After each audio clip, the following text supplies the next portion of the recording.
ಓಂ ಶ್ರೀ ಗುರುಭ್ಯೋ ನಮಃ. ಹರಿ ಓಂ. ಗುರುಬ್ರಹ್ಮ ಗುರುವಿಷ್ಣು ಗುರುದೇವೋ ಮಹೇಶ್ವರಃ ಗುರು ಸಾಕ್ಷಾತ್ ಪರಬ್ರಹ್ಮ ತಸ್ಮೈ ಶ್ರೀ ಗುರುವೇ ನಮಃ. ಗುರವೇ ಸರ್ವಲೋಕಾನಾಂ ವಿಷಜೇ ಭವರೋಗಿಣಾಂ ನಿಧಯೇ ಸರ್ವವಿದ್ಯಾನಾಂ ಶ್ರೀ ದಕ್ಷಿಣಾಮೂರ್ತಯೇ ನಮೋ ನಮಃ. ಜ್ಞಾನಾನಂದಮಯಂ ದೇವಂ ನಿರ್ಮಲಂ ಸ್ಫಟಿಕಾಕೃತಿಂ ಆಧಾರಂ ಸರ್ವವಿದ್ಯಾನಾಂ ಹಯಗ್ರೀವముపాస్మహే. ಜಗದಪಿತರಂ ವಂದೇ ಪಾರ್ವತಿ ಪರಮೇಶ್ವರೌ.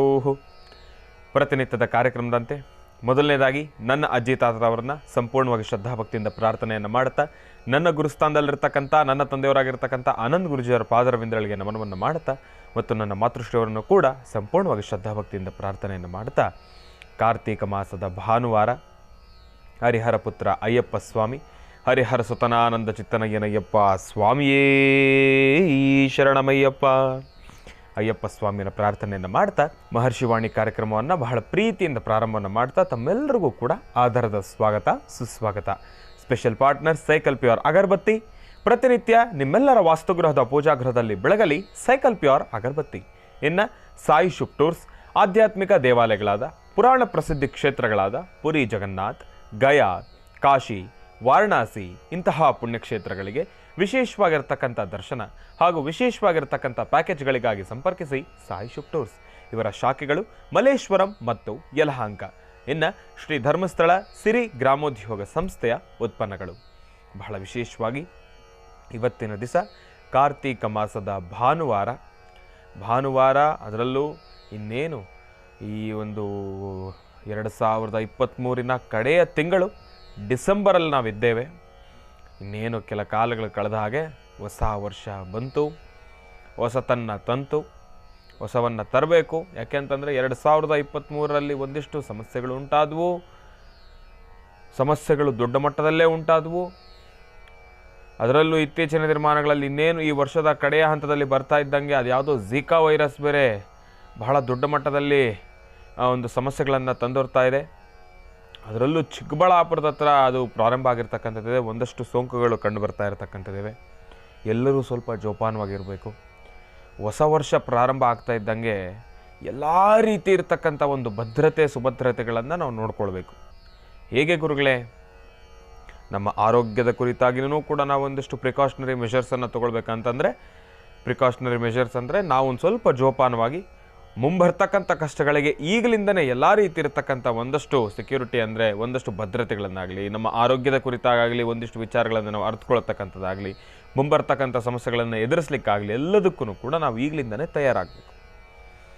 ಆರ್ಥಿಕ ಸಂಕಷ್ಟಗಳ ಬಗ್ಗೆ ಆಗಲಿ, ಈ ಒಂದು ಹೊಸ ವರ್ಷ ಏನು ಬರ್ತಾ ಇದೆ, ಈ ವರ್ಷ ನಾವು ಏನಾದರೂ ಆಗಲಿ ಪರವಾಗಿಲ್ಲ, ನಮ್ಮ ಒಂದು ಜೀವನದಲ್ಲಿ ನಾವು ಏಳಿಗೆಗೆ ತೊಗೊಂಡು ಬರಲೇಬೇಕು, ನಾನು ಏನಾದರೂ ಒಂದು ಸಾಧನೆ ಮಾಡಲೇಬೇಕು ಎಂಬತಕ್ಕಂಥ ಒಂದು ಛಲವನ್ನು ಮನಸ್ಸಿನಲ್ಲಿ ಇಟ್ಕೊಳ್ಬೇಕು. ಹಾಗಾಗಿ ಈ ಒಂದು 2023 ಕಡೆಯ ತಿಂಗಳು 12ನೇ ತಿಂಗಳು ಡಿಸೆಂಬರ್ 2023ನಲ್ಲಿ ಕಲಿತಿರ್ತಕ್ಕಂಥದ್ದು ಸಾಕಷ್ಟು ಇದೆ, ಕಳ್ಕೊಂಡಿರ್ತಕ್ಕಂಥವು ಸಾಕಷ್ಟು ಇದೆ. ನೋವು, ನಲಿವು, ಏರು ಪೇರು, ಏಳೋದು ಬೀಳೋದು ಇದೆಲ್ಲದರ ಜೊತೆಯೂ ಕೂಡ ತುಂಬಿಕೊಟ್ಟಿರ್ತಕ್ಕಂಥದ್ದಿದೆ. ಏನು ಗುರುಗಳೇ, ಭಾನುವಾರ ನೀವು ಎತ್ತಾನೆ ಇವತ್ತಿನ ದಿವಸ ಎಲ್ಲೋ ಒಂದು ಕಡೆ ನಮ್ಮನ್ನೆಲ್ಲನೂ ಒಂದು ಫೀಲಿಂಗ್ ಝೋನಿಗೆ ಕರ್ಕೊಂಡು ಹೋಗ್ತಾ ಇದ್ದೀರಲ್ಲ ಅಂತ ಕೇಳ್ಬೋದು. ಅಂದರೆ ಎಲ್ಲೋ ಒಂದು ಕಡೆ ಆ ಒಂದು ಬಾಂಧವ್ಯ ಪೂರಕವಾಗಿರ್ತಕ್ಕಂಥ ಒಂದು ವಿಚಾರವನ್ನು ತಿಳಿಸ್ತಾ ಇದ್ದೀರಲ್ಲ ತಾವು. ಏನು ಗುರುಗಳೇ, ಎತ್ತಾನೆ ಅಂದರೆ ಒಂದು ಪ್ರಾರಂಭದ ಹಂತದಲ್ಲೇ ತಾವು ಎಲ್ಲೋ ಒಂದು ಕಡೆ ಮನಸ್ಸಿಗೆ ನೋವು ಉಂಟಾಗ್ತಕ್ಕಂಥ ಮಾತನ್ನೇ ಹೇಳ್ತಾ ಇದ್ದೀರಲ್ಲ ಅಂತ ತಾವು ಕೇಳ್ಬೋದು. ಆದರೆ 2023ರಲ್ಲಿ ನಾವು ಏನೇನೆಲ್ಲ ಮಾಡ್ಬೋದಾಗಿತ್ತು, ಆದರೆ ಏನೂ ಮಾಡಲಿಲ್ವಲ್ಲ ಎಂಬತಕ್ಕಂಥ ಒಂದು ಮನಸ್ಸಿಗೆ ನೋವು ಉಂಟು. ಇವತ್ತಿಗೂ ಎಲ್ರಿಗೂ ಇರುತ್ತೆ. ನೀವು ಏನೇ ಸಾಧನೆ ಮಾಡಿರಿ, ಆದರೆ ಈ ಮನುಷ್ಯನಿಗೆ ಆಸೆ ಎಂಬತಕ್ಕಂಥದ್ದು ಯಾವತ್ತೂ ಕೂಡ ಕಡಿಮೆ ಆಗೋದಿಲ್ಲ ಅಲ್ವಾ? ಇನ್ನಷ್ಟು ಮಾಡಬೇಕು, ಮತ್ತಷ್ಟು ಮಾಡಬೇಕು, ಎಲ್ಲದರಲ್ಲೂ ಕೂಡ ಆಸೆನೇ. ನೀವು ಬೆಳ್ಳಿ ಬಂಗಾರ ಕೊಡ್ತೀರಾ ಅಂಥೇಳಿ ಆ ಆಸೆ ಕೊನೆಯೇ ಇರೋದಿಲ್ಲ. ನೀವು ಕೊಟ್ಟಷ್ಟು ಇಸ್ಕೊಳ್ತೀವಿ. ಹಣ ಕೊಡ್ತೀರಾ ಅಂದರೆ ಅದಕ್ಕೆ ಆಸೆ ಕೊನೆಯೇ ಇಲ್ಲ, ನೀವು ಕೊಟ್ಟಷ್ಟು ಇಸ್ಕೊಳ್ತೀವಿ, ನಮಗೇನು ಸಮಸ್ಯೆ ಇಲ್ಲ. ಮನೆ ಪೂರ್ತಿ ತುಂಬಿಸಿದ್ದೀವಿ ಅಂದ್ರೆ ಇಲ್ಲ, ಆ ಕೊಟ್ಟಿರೋ ಹಣದಲ್ಲಿ ಇನ್ನೊಂದು ಸ್ವಲ್ಪ ಅದನ್ನು ಕೊಟ್ಬಿಟ್ಟು ಪಕ್ಕದಲ್ಲಿ ಜಾಗ ತೊಗೊಂಡು ಅಲ್ಲೂ ತುಂಬಿಸ್ಕೊತೀವಿ, ಏನು ಸಮಸ್ಯೆ ಇಲ್ಲ. ಅಂಥದ್ದೊಂದು ಆಸೆ. ಆದರೆ ಇದೆಲ್ಲದಕ್ಕೂ ಮೀರಿರ್ತಕ್ಕಂಥ ಒಂದು ಆಸೆ, ಆ ಆಸೆಗೆ ಒಂದು ತೃಪ್ತಿ ಎಂಬತಕ್ಕಂಥದ್ದು ಯಾವುದಪ್ಪ ಅಂತಂದರೆ ಊಟ, ಆಹಾರ. ಇದು ಒಂದೇ ವಿಚಾರಕ್ಕೆ ಮಾತ್ರ ನಾವು ಸಾಕು ಅಂತ ಹೇಳೋದು. ಹಾಗಾಗಿ ಇದು ಒಂದು ವಿಚಾರವಲ್ದಿರ ಬೇರೆ ಎಲ್ಲ ವಿಚಾರದಲ್ಲೂ ಕೂಡ ಈ ಸಾಕು ಎಂಬತಕ್ಕಂಥ ಒಂದು ಪದವನ್ನು ಬಹಳ ಸೂಕ್ತ ಸಮಯದಲ್ಲಿ ಸೂಕ್ತ ರೀತಿಯಲ್ಲಿ ಸರಿಯಾಗಿ ಬಳಸ್ಕೊಂಡ್ಬಿಟ್ರೆ ನಿಜಕ್ಕೂ ಹೇಳ್ತೀವಿ ನಮ್ಮೆಲ್ಲರ ಬಾಳು ಬೆಳಕಾಗತ್ತೆ. ಭಗವಂತ ನಮಗೆ ತಿಳಿಸ್ಕೊಡೋದಷ್ಟೇ, ಬೇಕು ಬೇಕು ಬೇಕು ಬೇಕು ಎಂಬತಕ್ಕಂಥ ಅಪೇಕ್ಷೆಯನ್ನು ಬಿಟ್ಟುಬಿಡಿ, ಇರೋದನ್ನು ಉಳಿಸ್ಕೊಂಡು ಹೋಗೋಣ, ಸಿಕ್ಕಿದ್ರಲ್ಲಿ ಸಂತೋಷವಾಗಿರೋಣ, ಸಿಕ್ಕಿರ್ತಕ್ಕಂಥದ್ದು ನನಗೆ ಸಾಕು, ಭಗವಂತನ ಫಲಾಫಲಗಳೆಲ್ಲ ಭಗವಂತನಿಗೆ ಬಿಟ್ಟಿದ್ದು ಅಂತ ಹೇಳಿ ಆ ಒಂದು ವಿಚಾರವನ್ನು ಮನಸ್ಸಲ್ಲಿಟ್ಕೊಂಡು ಮುಂದುವರಿತಾ ಹೋದರೆ ನಾವು ಅಂದ್ಕೊಂಡಿರ್ತಕ್ಕಂಥ ಕೆಲಸಗಳು ಕಾರ್ಯಸಿದ್ಧಿ ಆಗುತ್ತೆ, ನಾವು ಅಂದ್ಕೊಂಡಿರ್ತಕ್ಕಂಥ ಗುರಿಯನ್ನು ಕೂಡ ನಾವು ತಲುಪ್ಬೋದು. ಹಾಗಾಗಿ ಇನ್ನು ಇವತ್ತಿನ ದಿವಸ ಭಾನುವಾರ, ಅದರಲ್ಲೂ ಮೊನ್ನೆ ನಡೆದಿರತಕ್ಕಂಥ ಕಾರ್ಯಕ್ರಮ, ಗುರುವಾರದ ಕಾರ್ಯಕ್ರಮ, ಅಯ್ಯಪ್ಪ ಸ್ವಾಮಿಯ ಪೂಜಾನುಷ್ಠಾನದ ಮಹೋತ್ಸವದ ಕಾರ್ಯಕ್ರಮ ನಿಜಕ್ಕೂ ಈ ಕ್ಷಣಕ್ಕೂ ಕೂಡ ನನ್ನ ಕಣ್ಣು ಕಟ್ಟದಾಗಿದೆ. ಯಾಕೆ ಅಂತಂದರೆ ಕಾರ್ಯಕ್ರಮದ ಪ್ರಾರಂಭದಿಂದ ಹಿಡಿದು ಅಂತ್ಯದವರೆಗೂ ಕೂಡ ಅಯ್ಯಪ್ಪ ಸ್ವಾಮಿಯ ಆ ಒಂದು ಭಜನೆ, ಆ ಒಂದು ಪೂಜಾನುಷ್ಠಾನ, ಭಗವಂತನಿಗೆ ವಿಶೇಷವಾಗಿರತಕ್ಕಂಥ ಒಂದು ಅಭಿಷೇಕ, ಇವೆಲ್ಲವನ್ನೂ ಕೂಡ ಕಣ್ತುಂಬಿಸ್ಕೊಳ್ಳದಿರ್ತಕ್ಕಂಥದ್ದಾಗಲಿ, ಆ ಕ್ಷಣ ನಾನು ಕಳೆದಿರ್ತಕ್ಕಂಥ ಒಂದೊಂದು ಕ್ಷಣನೂ ಕೂಡ ನನ್ನ ಪೂರ್ವಜನ್ಮದ ಸುಕೃತ ಅಂತಲೇ ಹೇಳ್ತೀನಿ. ಯಾಕೆ ಅಂತಂದರೆ ಯಾರಿಗೆ ಈ ಒಂದು ಭಾಗ್ಯ ಇದೆ, ಅಯ್ಯಪ್ಪ ಸ್ವಾಮಿಯ ಆರಾಧನೆ ಬಹಳ ಕಷ್ಟ. ಇವತ್ತಿನ ದಿವಸ ಹೌದು ಸರಿ, ಮಾಲಾಧಾರಿಗಳು ಈ ಒಂದು ಆರಾಧನೆಯನ್ನು ಮಾಡ್ತಾರೆ, ಇಲ್ಲದೇ ಇರತಕ್ಕಂಥವ್ರು ಆರಾಧನೆಯನ್ನು ಮಾಡ್ತಾರೆ. ಆ ಆರಾಧನೆಯನ್ನು ಮಾಡಲಿಕ್ಕೆ ಭಗವಂತ ಅವಕಾಶನ ಕೊಟ್ಟರೆ ತಾನೇ. ಎಷ್ಟೋ ಜನ ಏನು ಮಾಡಿಬಿಡ್ತಾರೆ ಇವತ್ತಿನ ದಿವಸ, ಅಯ್ಯಪ್ಪ ಸ್ವಾಮಿ ತಾವು ಮಾಲೆ ಧರಿಸೋದಿಲ್ವ ಅಂದರೆ ಅಯ್ಯೋ ಅಸಾಧ್ಯ, ಆ ಕಟ್ಟುಪಾಡುಗಳು, ಅಯ್ಯೋ ನನ್ನ ಕೈಯಲ್ಲಾಗಲ್ಲ, ಚಾನ್ಸೇ ಇಲ್ಲ, ಏನು 8 ಕಿಲೋಮೀಟ್ರ್ ಬೆಟ್ಟ ಹತ್ತಬೇಕು, ಚಪ್ಪಲಿ ಇಲ್ದಿರ ನಡಿಬೇಕು, ದಿನ ಉಪವಾಸ ಇರಬೇಕು, ಬರೀ 2 ಹೊತ್ತು ಮಾಡಬೇಕು, ಯಾರು ತಣ್ಣೀರಲ್ಲಿ ಸ್ನಾನ ಮಾಡ್ತಾರೆ, ಅವೆಲ್ಲ ಯಾರು ಮಾಡ್ತಾರೆ ಅನ್ನೋ ಒಂದು ವಿಚಾರಗಳನ್ನು ಮನಸ್ಸಿನಲ್ಲಿ ಇಟ್ಕೊಂಡು ನಿಜಕ್ಕೂ ಹೇಳ್ತೀನಿ, ಒಳ ಮನಸ್ಸಿನಿಂದ ಹೇಳ್ತೀನಿ, ಎಷ್ಟೋ ಒಂದು ಅದ್ಭುತ ಅನುಭವಗಳನ್ನು ತಾವೆಲ್ಲರೂ ಕೂಡ ಕಳ್ಕೊಳ್ತಾ ಇದ್ದೀರಿ.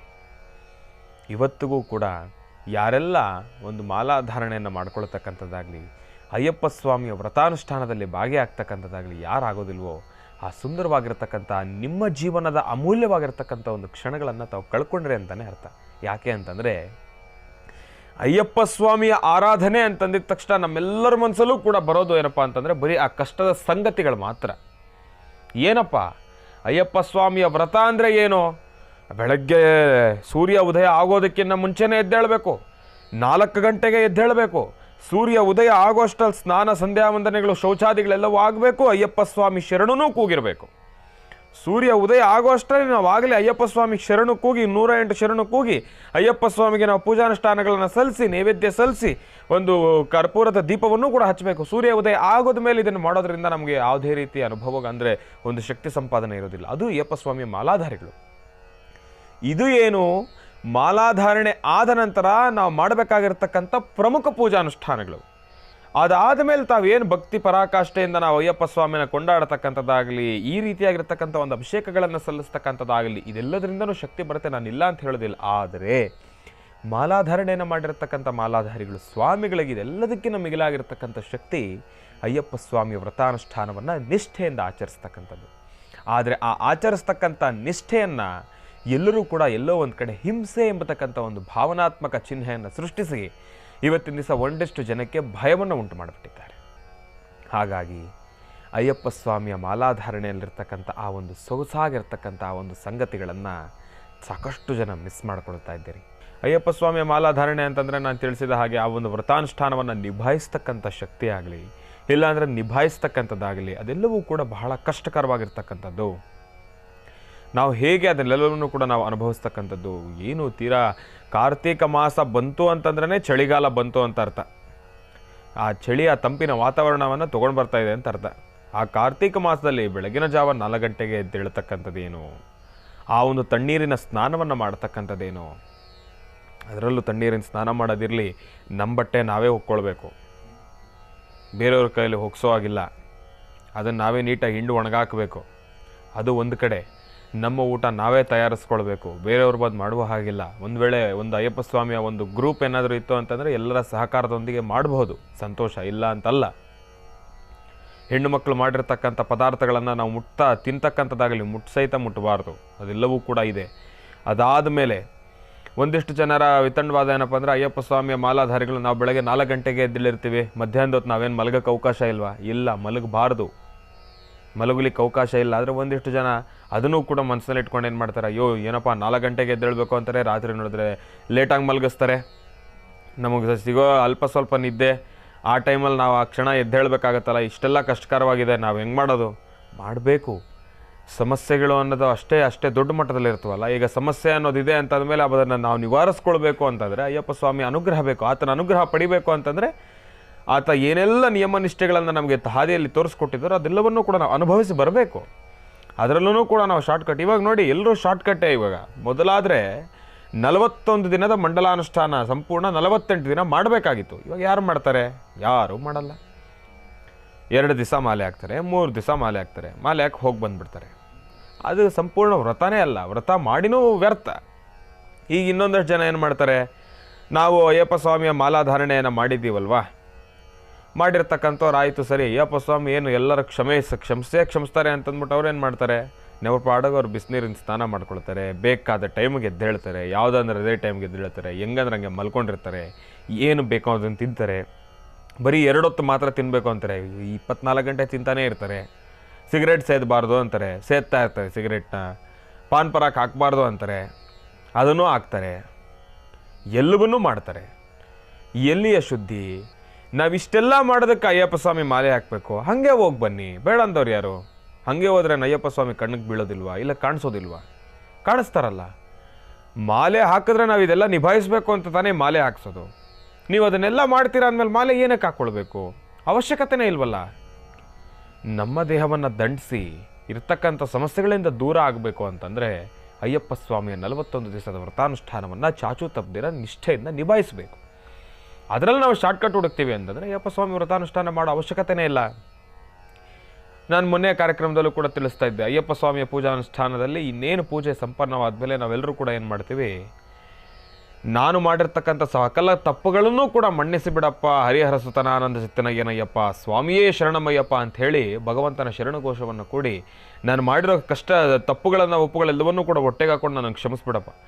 ಮಾಲೆ ಹಾಕೊಂಡ ಮೇಲೆ ನಾವು ಇಂಥ ಕೆಲಸ ಮಾಡಬಾರ್ದು ಅಂತ ಗೊತ್ತಿದ್ದು ನಾವು ಮಾಡತಕ್ಕಂಥದ್ದನ್ನು ಏನು ಹೇಳ್ತೀರಿ? ಈಗ ಆಯಿತು ಬಿಡಿ, ಗೊತ್ತಿಲ್ಲದೆ ಮಾಡ್ತೀವಿ ಅಂತ ಒಂದಷ್ಟು ಜನ ಹೇಳ್ತಾರೆ, ಏನೋ ಸ್ವಾಮಿ ಗೊತ್ತಿಲ್ಲದೆ ಮಾಡೋದು ಬಿಡಿ. ಮತ್ತಿನ್ನು ನಿಮ್ಮ ಗಮನ ಎಲ್ಲಿದೆ? ಗೊತ್ತಿಲ್ಲದೇನೂ ತಪ್ಪು ಮಾಡಬಾರ್ದು. ಅಯ್ಯಪ್ಪ ಸ್ವಾಮಿಯ ಮಾಲೆ ನಿಮ್ಮ ಮೇಲಿದೆ ಅಂತಂದರೆ ಭಗವಂತ ನಿಮ್ಮ ಜೊತೆಲಿದ್ದಾನೆ, ಭಗವಂತ ನಿಮ್ಮೊಳಗಿದ್ದಾನೆ ಅಂತ ಅರ್ಥ. ಅಂದಮೇಲೆ ವ್ರತಾನುಷ್ಠಾನದ ಪರಿ ಹೇಗಿದೆಯೋ ಅದೆಲ್ಲವನ್ನೂ ಕೂಡ ನಾವು ನಿಭಾಯಿಸಬೇಕು. ಗುರೂಜಿಯವರು ತಿಳಿಸ್ತಾ ಇದ್ರು, ವ್ರತಾನುಷ್ಠಾನವನ್ನು ಮಾಡಿದ ಮೇಲೆ ನಾವು ಮುಟ್ಟು ಮಡಿ ಮೈಲಿಗೆ ಎಲ್ಲ ನೋಡ್ಕೊಳ್ಬೇಕಲ್ಲ ಗುರುಗಳೇ. ಆದರೆ ನಾನು ಆ ದಿನದ ದುಡಿಮೆನ ನಾನು ದುಡ್ಕೊಳ್ಲಿಲ್ಲ ಅಂತಂದರೆ ನನ್ನ ಹೊಟ್ಟೆಗೆ ಹೇಗೆ, ಪ್ರಸಾದಕ್ಕೆ ಹೇಗೆ ಅಂತ. ಭಗವಂತ ಯಾವತ್ತೂ ಕೂಡ ಅಯ್ಯಪ್ಪ ಸ್ವಾಮಿ ವ್ರತಾನುಷ್ಠಾನದಲ್ಲಿ ಮಾಲೆ ಹಾಕೊಂಡಿರ್ತಕ್ಕಂಥವ್ರು ಕೆಲಸಕ್ಕೆ ಹೋಗಬೇಡಿ ಅಂತ ಯಾವ ಗ್ರಂಥದಲ್ಲೂ ಇಲ್ಲ. ಇವತ್ತಿನ ದಿವಸ ಅಯ್ಯಪ್ಪ ಸ್ವಾಮಿ ವ್ರತಾನುಷ್ಠಾನವನ್ನು ಮಾಡ್ತಾ ಇರ್ತಕ್ಕಂಥವ್ರು ಯಾರು ಮಾಲಾಧಾರಿಗಳಿದ್ದಾರೆ, ಗುರುಗಳು ಕೂಡ ಮೊನ್ನೆನೂ ಕೂಡ ತಿಳಿಸ್ತಾ ಇದ್ರು, ಸ್ಮಶಾನ ಕಾಯ್ತಕ್ಕಂಥದ್ದು ಆತನ ಕಾಯಕ ಅಂತಂದರೆ ಹೌದು, ಆತನ ಕಾಯಕ ಸ್ಮಶಾನ ಕಾಯ್ನದು ಕಾಯಲೇಬೇಕು. ಮಾಲಾಧಾರಣೆಯನ್ನು ಮಾಡಿದ್ದೇನೆ ಅಂತೇಳಿ ಆತ ನೆಮ್ಮದಿಯಾಗಿ ಹೋಗಿ ಬೆಡ್ಶೀಟ್ ಹೊತ್ಕೊಂಡು ಮಲ್ಕೊಳ್ಳೋದಲ್ಲ. ಇವಾಗ ಒಂದಿಷ್ಟು ಜನ ಏನು ಮಾಡ್ತಾರೆ, ಈ ಒಂದು ನಾನ್ ವೆಜ್ಜನ್ನು ಸೆಲ್ ಮಾಡ್ತಕ್ಕಂಥವ್ರು, ಮಾಂಸಾಹಾರಗಳನ್ನು ಸೆಲ್ ಮಾಡ್ತಕ್ಕಂಥವ್ರು, ಅದನ್ನು ಪ್ರತಿನಿತ್ಯ ಅದನ್ನು ಕಟ್ ಮಾಡಿ ಮಾರ್ತಕ್ಕಂಥವ್ರು, ಅವ್ರದ್ದು ಅದೇ ವೃತ್ತಿ. ಅದನ್ನು ಮಾಡಿಲ್ಲ ಅಂತಂದರೆ ಅವ್ರಿಗೆ ಇವತ್ತಿನ ದಿವಸದ ಊಟ ಇಲ್ಲ, ಊಟಕ್ಕೆ ಕಾಸಿಲ್ಲ. ಮಾಲಾಧಾರಣೆಯನ್ನು ಮಾಡಿಕೊಂಡು ಆತ ನೆಮ್ಮದಿಯಾಗಿ ಮನೇಲಿ ಮಲ್ಕೊಂಡ್ರೆ ಜೀವನ ನಡೆಸೋದು ಹೇಗೆ? ಆತಂದು ಆ ಕೆಲಸನ ಮಾಡಪ್ಪ, ನಿನ್ನ ವೃತ್ತಿ ಅದು, ನಿನ್ನ ವೃತ್ತಿಗೆ ಗೌರವ ಕೊಡು, ಮಾಡು, ಆಯಿತು ಮಾಡು, ನಾನು ಬೇಡ ಅಂತ ಹೇಳೋದಿಲ್ಲ. ಅದಾದಮೇಲೆ ಏನಕ್ಕೆ ಅಯ್ಯಪ್ಪ ಸ್ವಾಮಿ ವ್ರತಾನುಷ್ಠಾನದಲ್ಲಿ ಬೆಳಗ್ಗೆ ಮತ್ತು ಸಂಜೆ 2 ಹೊತ್ತು ಏನಕ್ಕೆ ಸ್ನಾನ ಮಾಡಿಸ್ತಾರೆ? ಅಯ್ಯಪ್ಪ ಸ್ವಾಮಿಯ ವ್ರತಾನುಷ್ಠಾನದಲ್ಲಿ ಮುಟ್ಟು ಮುಡಿ ಮೈಲಿಗೆ ಆದರೆ ಏನಕ್ಕೆ ಸ್ನಾನ ಮಾಡಿಸ್ತಾರೆ? ಇದೆಲ್ಲವೂ ಕೂಡ ಇದೆ. ಅದೆಲ್ಲದಕ್ಕೂ ಕೂಡ ತಾತ್ಪರ್ಯವಾಗಿ ಒಂದಲ್ಲ ಒಂದು ರೀತಿ ದಾರಿ ಇದೆ ನಿನ್ನ ಶುದ್ಧೀಕರಣಕ್ಕೋಸ್ಕರ. ನಿನ್ನ ಕೆಲಸ ಏನಿದೆ, ನಿನ್ನ ನಿಯಮ ನಿಷ್ಠೆಗಳೇನಿದೆ ಅದನ್ನೆಲ್ಲ ಪಾಲಿಸು, ನೀನು ಮಾಡು, ನಾನು ಬೇಡ ಅಂತ ಹೇಳೋದಿಲ್ಲ. ಹಾಗಾಗಿ ಅಯ್ಯಪ್ಪ ಸ್ವಾಮಿ ವ್ರತಾನುಷ್ಠಾನ ಅಂತಂದರೆ ಎಲ್ಲರೂ ಕೂಡ ಭಯ ಬೀಳ್ತೀರಿ. ಭಯ ಬೀಳಬೇಕಾಗಿರೋ ಅವಶ್ಯಕತೆ ಇಲ್ಲ. ಅದೆಲ್ಲವನ್ನೂ ಕೂಡ ಭಗವಂತನ ಒಂದು ಸೇವೆ. ನಿಜಕ್ಕೂ ಹೇಳ್ತೀನಿ, 4 ಗಂಟೆಗೆ ತಣ್ಣೀರು ಸ್ನಾನ ಮಾಡೋದ್ರಿಂದ ದೇಹದಲ್ಲಾಗ್ತಕ್ಕಂಥ ಬದಲಾವಣೆಗಳು ಸಾಕಷ್ಟು ಇದ್ದಾವೆ. 1-2 ದಿನ ನಿಮಗೆ ಶೀತಬಾಧೆಯಿಂದ ನರಳ್ಬೋದೇನೋ, ಸಡನ್ನಾಗಿ ದೇಹಕ್ಕಷ್ಟು ತಣ್ಣೀರು ಬಿದ್ದಿದ ತಕ್ಷಣ ದೇಹ ತಡ್ಕೊಳ್ಳಲ್ಲ ಅಂತ ಏನು ಯೋಚನೆ ಮಾಡಿಬಿಡಿ. 2 ದಿವಸ ಅದಾದಮೇಲೆ ಆಟೋಮೆಟಿಕ್ಕಾಗಿ ನಿಮ್ಮ ದೇಹ ಸೆಟ್ ಆಗೋಗುತ್ತೆ. ಆರೋಗ್ಯ ಸಮಸ್ಯೆಗಳು, ಎಂತೆಂಥ ಆರೋಗ್ಯ ಸಮಸ್ಯೆಗಳು ದೂರ ಆಗುತ್ತೆ. ಬೆಳಗಿನ ಜಾವ ತಣ್ಣೀರು ಸ್ನಾನ ಮಾಡೋದ್ರಿಂದ ಎಂಥ ಎನರ್ಜಿ ಅಂದರೆ ದೇಹಕ್ಕೆ, ನಿಜಕ್ಕೂ ನಂಬ್ತಿರೋ ಬಿಡ್ತಿರೋ. ನಾನು ಸಾಧಾರಣವಾಗಿ ಅಯ್ಯಪ್ಪ ಸ್ವಾಮಿ ಮಾಲಾಧಾರಣೆಯನ್ನು ಮಾಡೋದಕ್ಕಿಂತ ಮುಂಚೆ ನೆಮ್ಮದಿಯಾಗಿ ಬೆಚ್ಚಗೆ ಬಿಸಿನೀರು ಸ್ನಾನ ಮಾಡ್ಕೊಂಡು ಬರ್ತಿದ್ದೆ. ಎಲ್ಲೋ ಒಂದು ಕಡೆ ಸುಮಾರು ಸತಿ ನಾನು ತೂಕುಡಿಸ್ಬಿಡ್ತೀನಿ. ಆ ನಿದ್ದೆ, ಆ ಮಂಪರು ಹಾಗೇ ಇರುತ್ತೆ. ಆದರೆ ಅಯ್ಯಪ್ಪ ಸ್ವಾಮಿ ವ್ರತಾನುಷ್ಠಾನದಲ್ಲಿ ನಾವು ಬೆಳಗ್ಗಿನ ಜಾವ 4 ಗಂಟೆ ಆ ನಿದ್ದೆಗಣ್ಣಲ್ಲಿ ನಾವು ಏನೇ ಶ್ರಮಪಟ್ಟು ದೇಹವನ್ನು ದಂಡಿಸಿ ಆ ನಿದ್ದೆಯಿಂದ ನೀವು ಎದ್ದು ಬರೋಕ್ಕೆ ಆಗಲ್ಲ. ಚಳಿ ಇರಲಿ ಏನೇ ಇರಲಿ, ಆ ಕ್ಷಣ ನೀವು ನಿದ್ದೆಯಿಂದ ಎದ್ದು ಬರೋದಿಲ್ಲ. ಆದ್ರೂ ಕೂಡ ಎದ್ದು ಬಂದು ಒಂದು ಸತಿ ನೀವು ತಣ್ಣೀರು ಸ್ನಾನ ಮಾಡಿಬಿಟ್ರೆ ಆ ಎನರ್ಜಿ ಯಾವ ಲೆವೆಲ್ಗಿರುತ್ತೆ ಅಂದರೆ ಅಷ್ಟರ ಮಟ್ಟಿಗಿರುತ್ತೆ ಎನರ್ಜಿ. ಏನಾದರೂ ಒಂದು ಮಾಡಬೇಕು ಎಂಬತಕ್ಕಂಥ ಒಂದು ಕಾತುರತೆ, ಒಂದು ಆಸಕ್ತಿ ನಮ್ಮಲ್ಲಿ ಉಂಟಾಗುತ್ತೆ. ಅದೇ ನೀವು ಬೆಚ್ಚಗೆ ನಿಮ್ಮ ದೇಹಕ್ಕೆ ಏನೇನು ಬೇಕೋ ಎಲ್ಲ ರೀತಿ ಇರ್ತಕ್ಕಂಥ ಸೌಕರ್ಯಗಳನ್ನು ಕೊಟ್ಟು ಕೊಟ್ಟು ಕೊಟ್ಟು ಕೊಟ್ಟು ನಾವು ಮದ್ರಾಗ್ಬಿಟ್ಟಿರ್ತೀವಿ. ಅದಕ್ಕೋಸ್ಕರ ಅಯ್ಯಪ್ಪ ಸ್ವಾಮಿ ವ್ರತವನ್ನು ಮಾಡೋದ್ರಿಂದ ಸೈಂಟಿಫಿಕ್ ಆಗಿನೂ ಕೂಡ ನಮಗೆ ಉಪಯೋಗ ಇದೆ, ಈ ಕಡೆ ಆಧ್ಯಾತ್ಮಿಕವಾಗಿಯೂ ಕೂಡ ಉಪಯೋಗ ಇದೆ. ಈಗ ನೋಡಿ, ಹೆಣ್ಣು ಮಕ್ಕಳು, ಮೊನ್ನೆ ಗುರುಜಿಯವರು ತಿಳಿಸ್ತಾ ಇದ್ರು, ಹೆಣ್ಣು ಮಕ್ಕಳು ಅಯ್ಯಪ್ಪ ಸ್ವಾಮಿ ವ್ರತಾನುಷ್ಠಾನವನ್ನು ಮಾಡ್ತಕ್ಕಂಥದ್ದಾಗಲಿ ಶಬರಿಮಲೆ ಕ್ಷೇತ್ರಕ್ಕೆ ತಲುಪಬಾರ್ದು ಅಂತ ಹೇಳಿ ಇದಕ್ಕೆ ಸೈಂಟಿಫಿಕ್ ಆಗಿ ಒಂದು ಉತ್ತರ ನಾನು ಮೊನ್ನೆ ಹೀಗೆ ಒಂದು ಸೋಷಿಯಲ್ ಮೀಡಿಯಾದಲ್ಲಿ ಒಂದು ವಿಡಿಯೋವನ್ನು ತಿಳಿಸ್ಬೇಕಾದ್ರೆ ಹೀಗೆ ಯಾರೋ ಒಬ್ಬರು ಒಂದಷ್ಟು ಮಾಹಿತಿಯನ್ನು ಕೊಟ್ಟರು. ನಿಜಕ್ಕೂ ನಾನು ಅದನ್ನು ತಿಳಿಸ್ಬೇಕು ಅಂತ ತುಂಬ ಕಾಯ್ತಾ ಇದ್ದೆ. ಅಯ್ಯಪ್ಪ ಸ್ವಾಮಿಯ 18 ಬೆಟ್ಟಗಳು ಹೇಗಿದೆ, ಅಯ್ಯಪ್ಪ ಸ್ವಾಮಿಯ ಆ ಒಂದು ದೇವಸ್ಥಾನ ಶಬರಿಮಲೆಯ ಭಗವಂತನ ಸಾನ್ನಿಧ್ಯದ ಸುತ್ತಮುತ್ತ ಇರತಕ್ಕಂಥ ಬೆಟ್ಟಗಳು ಏನೇನಿದ್ದಾವೆ, ಆ ಬೆಟ್ಟಗಳೆಲ್ಲವನ್ನೂ ಕೂಡ ಜ್ವಾಲಾಮುಖಿಗೆ ಸಂಬಂಧಪಟ್ಟಿರ್ತಕ್ಕಂಥದ್ದೇ. ವಾಲ್ಕೆನಿಕ್ ಎರಪ್ಷನ್ಸ್ ಆಗ್ತಾ ಇತ್ತಂತೆ ಮೊದಲು. ಆಗ ಹೆಣ್ಣು ಮಕ್ಕಳು ಯಾರು ಈ ಒಂದು 11 ವರ್ಷ 12 14 ವರ್ಷ ಅಂದ್ಕೊಳ್ಳಿ, ಗುರುಗಳು 11 ವರ್ಷ ಅಂತ ಹೇಳಿದ್ರು, ಹೌದು 11 ವರ್ಷದಿಂದನೇ ನಾವು ಲೆಕ್ಕ ತಗೊಳ್ಳೋಣ, 49 ವರ್ಷ ಅಂದರೆ ಈ ಒಂದು ಹೆಣ್ಣು ಮಕ್ಕಳು ಯಾವಾಗ ಈ ಒಂದು ಋತುಕಾಲದ ಆ ಒಂದು ವಿಚಾರಗಳನ್ನು ಅನುಭವಿಸ್ತಾರೆ, ಆ ಒಂದು ಸಮಯದಲ್ಲಿರ್ತಾರೆ, ಅವರಿಗೆ ಈ ಒಂದು ವಾಲ್ಕೆನಿಕ್ ಎರಪ್ಷನ್ ಅಂದರೆ ಈ ಒಂದು ಜ್ವಾಲಾಮುಖಿ ಯಾವ ಜಾಗದಲ್ಲಿರುತ್ತೆ, ವಾಲ್ಕೆನೋ ಯಾವ ಜಾಗದಲ್ಲಿರುತ್ತೆ, ಅದರಿಂದ ಬೀಸಿ ಬರ್ತಕ್ಕಂಥ ಗಾಳಿಗಳನ್ನು ಹೆಣ್ಣು ಮಕ್ಕಳು ತಗೊಳ್ಬಾರ್ದಂತೆ. ಬಹಳ ದೊಡ್ಡ ಮಟ್ಟದಲ್ಲಿರ್ತಕ್ಕಂಥ ಒಂದು ನೋವನ್ನು ಅನುಭವಿಸ್ತಾರೆ ಮತ್ತು ಗರ್ಭಕೋಶಕ್ಕೆ ಬಹಳ ದೊಡ್ಡ ಸಮಸ್ಯೆ ಎದುರಾಗುತ್ತಂತೆ ಅದರ ಒಂದು ಗಾಳಿಯನ್ನು ಸ್ವೀಕರಿಸೋದ್ರಿಂದ ಹೆಣ್ಣು ಮಕ್ಕಳು. ಅದಾದಮೇಲೆ ಅಯ್ಯಪ್ಪ ಸ್ವಾಮಿ ವ್ರತಾನುಷ್ಠಾನದಲ್ಲಿ 41 ದಿವಸದ ಮಂಡಲಾನುಷ್ಠಾನವನ್ನು ಮಾಡಬೇಕು. ಬ್ರಹ್ಮಚರ್ಯ ವ್ರತ ಅಂತಂದರೆ ಏನು? ಮುಟ್ಟು ಮುಡಿ ಮೈಲಿಗೆ ಹೆಣ್ಣು ಮಕ್ಕಳನ್ನು ತಾಕೋದು ಕೂಡ ಇಲ್ಲ. ಹೆಣ್ಣು ಮಕ್ಕಳೇ ಬ್ರಹ್ಮಚರ್ಯ ವ್ರತವನ್ನು ಮಾಡೋದಾದ್ರೂ ಕೂಡ ಮುಟ್ಟು ಮುಡಿ ಮೈಲಿಗೆನ ನೋಡ್ಕೊಳ್ಬೇಕು. ಆದರೆ 41 ದಿವಸ ಮಂಡಲದಲ್ಲಿ ತಮಗೆ ಎಲ್ಲಿಯ ಸಮಯ ಸಿಗತ್ತೆ, ಅದರ ಮಧ್ಯದಲ್ಲಿ ತಾವು ಆ ಒಂದು ಋತುಕಾಲವನ್ನು ಅನುಭವಿಸೇ ಮುಂದುವರಿಬೇಕು. ನಿಮ್ಮ ತಿಂಗಳ ಕಾಲದಲ್ಲಿ, ಆ ಒಂದು ಮಂಡಲದ ಕಾಲದಲ್ಲಿ ಋತುಕಾಲ ಏನು ಬರುತ್ತೆ, ಆ 41 ದಿವಸದ ಮಧ್ಯದಲ್ಲಿ ಬಂದೇ ಬರುತ್ತೆ. ತಾವು ಹೇಗೆ ವ್ರತವನ್ನು ಮಾಡ್ತೀರಿ, ಆ ಕ್ಷಣ ತಾವು ಹೇಗೆ ಬ್ರಹ್ಮಚರ್ಯ ವ್ರತವನ್ನು ಮಾಡ್ತೀರಿ, ಆಗ ಕ್ಷಣ ತಾವು ಹೇಗೆ ಶುದ್ಧೀಕರಣವನ್ನು ಮಾಡ್ಕೊಳ್ತೀರಿ, ಅದೆಲ್ಲವೂ ಕೂಡ ಪರಿಗಣಿಸ್ತಕ್ಕಂಥದ್ದೇ. ಆದರೆ ಇಡೀ ಸೃಷ್ಟಿ ಒಂದು ಹೆಣ್ಣು, ನಾನು ಇಲ್ಲ ಅಂತ ಹೇಳ್ತಾ ಇಲ್ಲ, ಆ ಹೆಣ್ಣನ್ನು ನಾವು ಪೂಜನೀಯ ಮನೋಭಾವದಲ್ಲಿ ನೋಡಬೇಕು. ಹೌದು, ನಾನಿಲ್ಲ ಅಂತ ಹೇಳ್ತಾ ಇಲ್ಲ, ಆದರೆ ಅದೆಲ್ಲದಕ್ಕೂ ಕೂಡ ಒಂದಿಷ್ಟು ಕಟ್ಟುಪಾಡುಗಳಿದ್ದಾವೆ. ನಾವು ಯಾವುದಕ್ಕೇನು ಗೌರವವನ್ನು ಸಲ್ಲಿಸಬೇಕೋ ಆ ಗೌರವವನ್ನು ಸಲ್ಲಿಸಬೇಕು. ವಿಚಾರಧಾರೆ ಸಾಕಷ್ಟು ಇದೆ. ಈಗ ಒಂದಿಷ್ಟು ಜನ ವಿತಂಡವಾದ ಏನು ಮಾಡ್ತೀರಿ ತಾವು ಹೆಣ್ಣು ಮಕ್ಕಳು, ನಮಗದು ಪ್ರಕೃತಿ ದತ್ತವಾಗಿ ಆಗುತ್ತಲ್ವಾ, ಅದೇ ನಾವು ಸ್ವತಃ ಮಾಡ್ಕೊಳ್ತಕ್ಕಂಥದ್ದು ಅಲ್ವಲ್ಲ, ಅದೂ ಕೂಡ ಒಂದು ಪ್ರಕೃತಿ ಅಲ್ವಾ, ಪ್ರಕೃತಿಯಲ್ಲಿ ಆಗ್ತಕ್ಕಂಥ ಒಂದು ದೈಹಿಕ ಒಂದು ಬದಲಾವಣೆ ಅಲ್ವಾ, ಅದನ್ನು ನೀವು ಯಾಕೆ ಒಂದು ಕೆಟ್ಟ ರೀತಿಯಲ್ಲಿ ಸೂಚಿಸ್ತೀರಾ ಅಂತ ತಾವು ಕೇಳಿದ್ರು. ಒಂದಷ್ಟು ಜನ ವಿತಂಡ ಮಾಡ್ತಾರೆ, ನಾನು ಇಲ್ಲ ಅಂತ ಹೇಳೋದಿಲ್ಲ, ಮಾಡ್ತಕ್ಕಂಥವ್ರು ಇದ್ದಾರೆ ನೋಡಿ. ಹೌದು, ಅದು ಪ್ರಕೃತಿ ದತ್ತವಾಗೇ ಆಗ್ತಕ್ಕಂಥದ್ದು ನಿಜ, ನಾನಿಲ್ಲ ಅಂತ ಹೇಳ್ತಾ ಇಲ್ಲ. ಆದರೆ ಅದಕ್ಕೆ ಮೆಡಿಕಲ್ ಟರ್ಮ್ಸಲ್ಲಿ ಉತ್ತರವನ್ನು ಕೊಡೋದಾದರೆ ಆ ಒಂದಿಷ್ಟು ಸಮಯದಲ್ಲಿ ಈ ಇನ್ಫೆಕ್ಷನ್ಸ್ ಅನ್ನೋದನ್ನು ಕೂಡ ಆಗತ್ತೆ. ಅದನ್ನು ನಾವೆಲ್ಲರೂ ಕೂಡ ಗಮನಿಸಬೇಕು. ಮೆಡಿಕಲ್ ಟರ್ಮ್ಸಲ್ಲಿ ಇವತ್ತಿನ ದಿವಸ ಸಾಕಷ್ಟು ಜನ ಹೇಳ್ತಾರೆ, ಆ ಒಂದು ಸಮಯದಲ್ಲಿ ಮಾತ್ರ ಹೆಣ್ಣು ಮಕ್ಕಳು ಬಹಳ ಜೋಪಾನವಾಗಿರಬೇಕು, ಇನ್ಫೆಕ್ಷನ್ನ ಬಹಳ ಬೇಗವಾಗಿ ಅವರು ತಗೊಳ್ತಾರೆ ಅಂತ. ಆದರೆ ಅಯ್ಯಪ್ಪ ಸ್ವಾಮಿ ವ್ರತಾನುಷ್ಠಾನದಲ್ಲಿ ತಾವು ಹೆಣ್ಣು ಮಕ್ಕಳು ಆ ಒಂದು ಸಮಯದಲ್ಲಿ, ಈಗ ನೋಡಿ ಒಂದು ವಿಚಾರ ಹೇಳ್ತೀನಿ, ನೀವು ಆ ಸಮಯವನ್ನು ಆ ರೀತಿ ತಾವು ತಗೊಳ್ಳೋದಾದರೆ ವ್ರತಾನುಷ್ಠಾನದಲ್ಲಿ ತಾವು ಉಪವಾಸ ಇರಬೇಕು, ಅದಾದ ಮೇಲೆ ಸಾತ್ವಿಕ ಆಹಾರ ಇರಬೇಕು, ಇದೆಲ್ಲವೂ ಬಿಡಿ ಒಳ್ಳೆಯದೇ ಇಲ್ಲ ಅಂತಲ್ಲ. ಆದರೆ ಬೆಳಗ್ಗೆ ಸಂಜೆ 2 ಹೊತ್ತು ತಣ್ಣೀರಿನ ಸ್ನಾನ ಆಗಬೇಕು, ತಲೆಗೆ ಸ್ನಾನ ಆಗಬೇಕು. ಹೆಣ್ಣು ಮಕ್ಕಳಿಗೆ ಆ ಸಮಯದಲ್ಲಿ ಬಹಳ ಬೇಗ ಶೀತ ಆವರಿಸ್ಬಿಡುತ್ತೆ ದೇಹಕ್ಕೆ. ಆ ಒಂದು ಸಮಯದಲ್ಲಿ ಶೀತ ಆವರಿಸಿದ್ರೆ ತಲೆನೋವಿನ ಭಾರವನ್ನು ತಡ್ಕೊಳ್ಳಿಕ್ಕಾಗೋದಿಲ್ಲ, ಹೊಟ್ಟೆ ನೋವಿನ ಭಾರವನ್ನು ತಡ್ಕೊಳ್ಳಿಕ್ಕಾಗೋದಿಲ್ಲ. ಅದರಲ್ಲೂ ಆ ಋತುಕಾಲದಲ್ಲಿ ಬರ್ತಕ್ಕಂಥ ಒಂದು ಹೊಟ್ಟೆ ನೋವನ್ನು ತಡಿತಕ್ಕಂಥ ಶಕ್ತಿ ಆತ ಭಗವಂತ ನಿಮ್ಗೆ ಅದು ಹೇಗೆ ಕೊಟ್ಟಿದ್ದಾನೋ ಇಲ್ವೋ ನನಗೆ ಗೊತ್ತಿಲ್ಲ. ಆ ನೋವು ಮಾತ್ರ ಬರೆಸಲಾಗದಂಥ ಒಂದು ನೋವು. ಹಾಗೆ ಆ ಸಮಯದಲ್ಲಿ ತಾವು 2 ಹೊತ್ತೂ ಕೂಡ ತಣ್ಣೀರು ಸ್ನಾನವನ್ನು ಮಾಡಬೇಕು. ಮಾಡಲಿಕ್ಕಾಗತ್ತಾ? ಆಗೋದಿಲ್ಲ. ಬೆಳಗಿನ ಜಾವ 4 ಗಂಟೆಗೆ ಎದ್ದು ಆ ಒಂದು ತಣ್ಣಿನ ವಾತಾವರಣದಲ್ಲಿ ತಣ್ಣೀರು ಸ್ನಾನ ಬಂದು ಅಯ್ಯಪ್ಪ ಸ್ವಾಮಿಯ ಭಜನೆಯನ್ನು ಮಾಡಬೇಕು. ಅಲ್ಲಿವರೆಗೂ ಕೂಡ ತಾವು ಉಪವಾಸ ಇರಬೇಕು. ಆಗತ್ತಾ? ಕಷ್ಟ ಇದೆ, ಆಗೋದಿಲ್ಲ. ಅದಾದಮೇಲೆ 2 ಹೊತ್ತು ಮಾತ್ರ ಊಟ, ಬೆಳಗ್ಗೆ ತಾವು ಉಪಹಾರವನ್ನು ತಗೊಳ್ಳೋದಂಗಿಲ್ಲ, ಟಿಫನ್ ಮಾಡೋಂಗಿಲ್ಲ. ಆಗತ್ತಾ? ಆ ಸಮಯದಲ್ಲಿ ಮೊದಲೇ ಹೊಟ್ಟೆ ನೋವು, ಸಂಕಟ, ಹಿಂಸೆ ಆಗ್ತಾ ಇರುತ್ತೆ. ಏನಾದರೂ ಬೇಕು ಎಂಬತಕ್ಕಂಥ ಹಸಿವಿರುತ್ತೆ. ಆಗತ್ತಾ? ಆಗೋದಿಲ್ಲ. ಮಧ್ಯಾಹ್ನ 12 ಗಂಟೆಗೆ ಊಟ ಮಾಡಬೇಕು, ಆಯಿತು ಸತ್ಯ. ಅದಾದಮೇಲೆ ತಾವು ಸ್ವಲ್ಪ ಹೊತ್ತು ರೆಸ್ಟ್ ಮಾಡಬೇಕು, ದೇಹಕ್ಕೆ ರೆಸ್ಟ್ ಕೊಡಲೇಬೇಕು ನೀವು ಆ ಸಮಯದಲ್ಲಿ. ಆದರೆ ಮಲಗೋ ಹಂಗಿಲ್ಲ ಅಯ್ಯಪ್ಪ ಸ್ವಾಮಿ ವ್ರತಾನುಷ್ಠಾನದಲ್ಲಿ. ತಮ್ಮ ಕೈಯಲ್ಲಿ ಆಗುತ್ತಾ? ಆಗೋದಿಲ್ಲ. ಸಂಜಾ ಕಾಲ ಇನ್ನೇನು, ಯಾಕೆಂದರೆ ಈ ಕಾರ್ತಿಕ್ ಮಾಸ ಪ್ರಾರಂಭ ಆಯಿತು ಅಂದರೆ ಈ ಸಮಯದಲ್ಲಿ ಇರ್ತಕ್ಕಂಥ ಒಂದು ಚಳಿ ನಿಜಕ್ಕೂ ಬೆಳಗ್ಗೆ ನಾನು ಸ್ನಾನ ಮಾಡ್ತೀನಲ್ಲ, ನನ್ನಂತೆ ಸುಮಾರು ಜನ ಸ್ವಾಮಿಗಳು ಸ್ನಾನ ಮಾಡ್ತಾರೆ. ಅದನ್ನು ಅನುಭವಿಸ್ತಕ್ಕಂಥ ರೀತಿ, ಅಪ್ಪ, ಆ ಕ್ಷಣ ಆಗ್ತಕ್ಕಂಥ ಒಂದು ನರಕನೇ ಅದು ನಿಜವಾಗ್ಲೂ ಹೇಳಬೇಕಂದ್ರೆ. ಯಾಕಂದರೆ 4 ಗಂಟೆ ಆ ಒಂದು ಮಂಜು ಬೀಳ್ತಾ ಇರತಕ್ಕಂಥ ಸಮಯದಲ್ಲಿ ಹೋಗಿ ಆಚೆ ಕಡೆ ತಣ್ಣೀರು ಸ್ನಾನ ಮಾಡಬೇಕು ಅಂತಂದರೆ ಒಂದು ಕ್ಷಣ 72,000 ನರನಾಡಿಗಳೂ ಕೂಡ ದೇಹ ಅಲ್ಲಾಡ್ಸಾಕ್ಬಿಡುತ್ತೆ. ಅದರಲ್ಲೂ ಇದೆಲ್ಲವೂ ಬಿಟ್ಬಿಡಿ, ಆ ಥಂಡಿಯ ವಾತಾವರಣಕ್ಕೆ ಈ ಮೂಳೆಗಳು ನೋವು ಬರುತ್ತೆ. ಆ ಕ್ಷಣ ನೋಡಿ, ಮಾತಾಡ್ತಾ ಇದ್ರೆ ಇಲ್ಲಿ ಭಗವಂತ ಹೇಗೆ ಪ್ರಸಾದವನ್ನು ಕೊಡ್ತಾ ಇದ್ದಾರೆ ಅಂದರೆ ನೋಡಿ, ಇದೆಲ್ಲವನ್ನೂ ಕೂಡ ನಾವು ಅರ್ಥಕೊಳ್ಬೇಕು. ಇದು ಸತ್ಯ.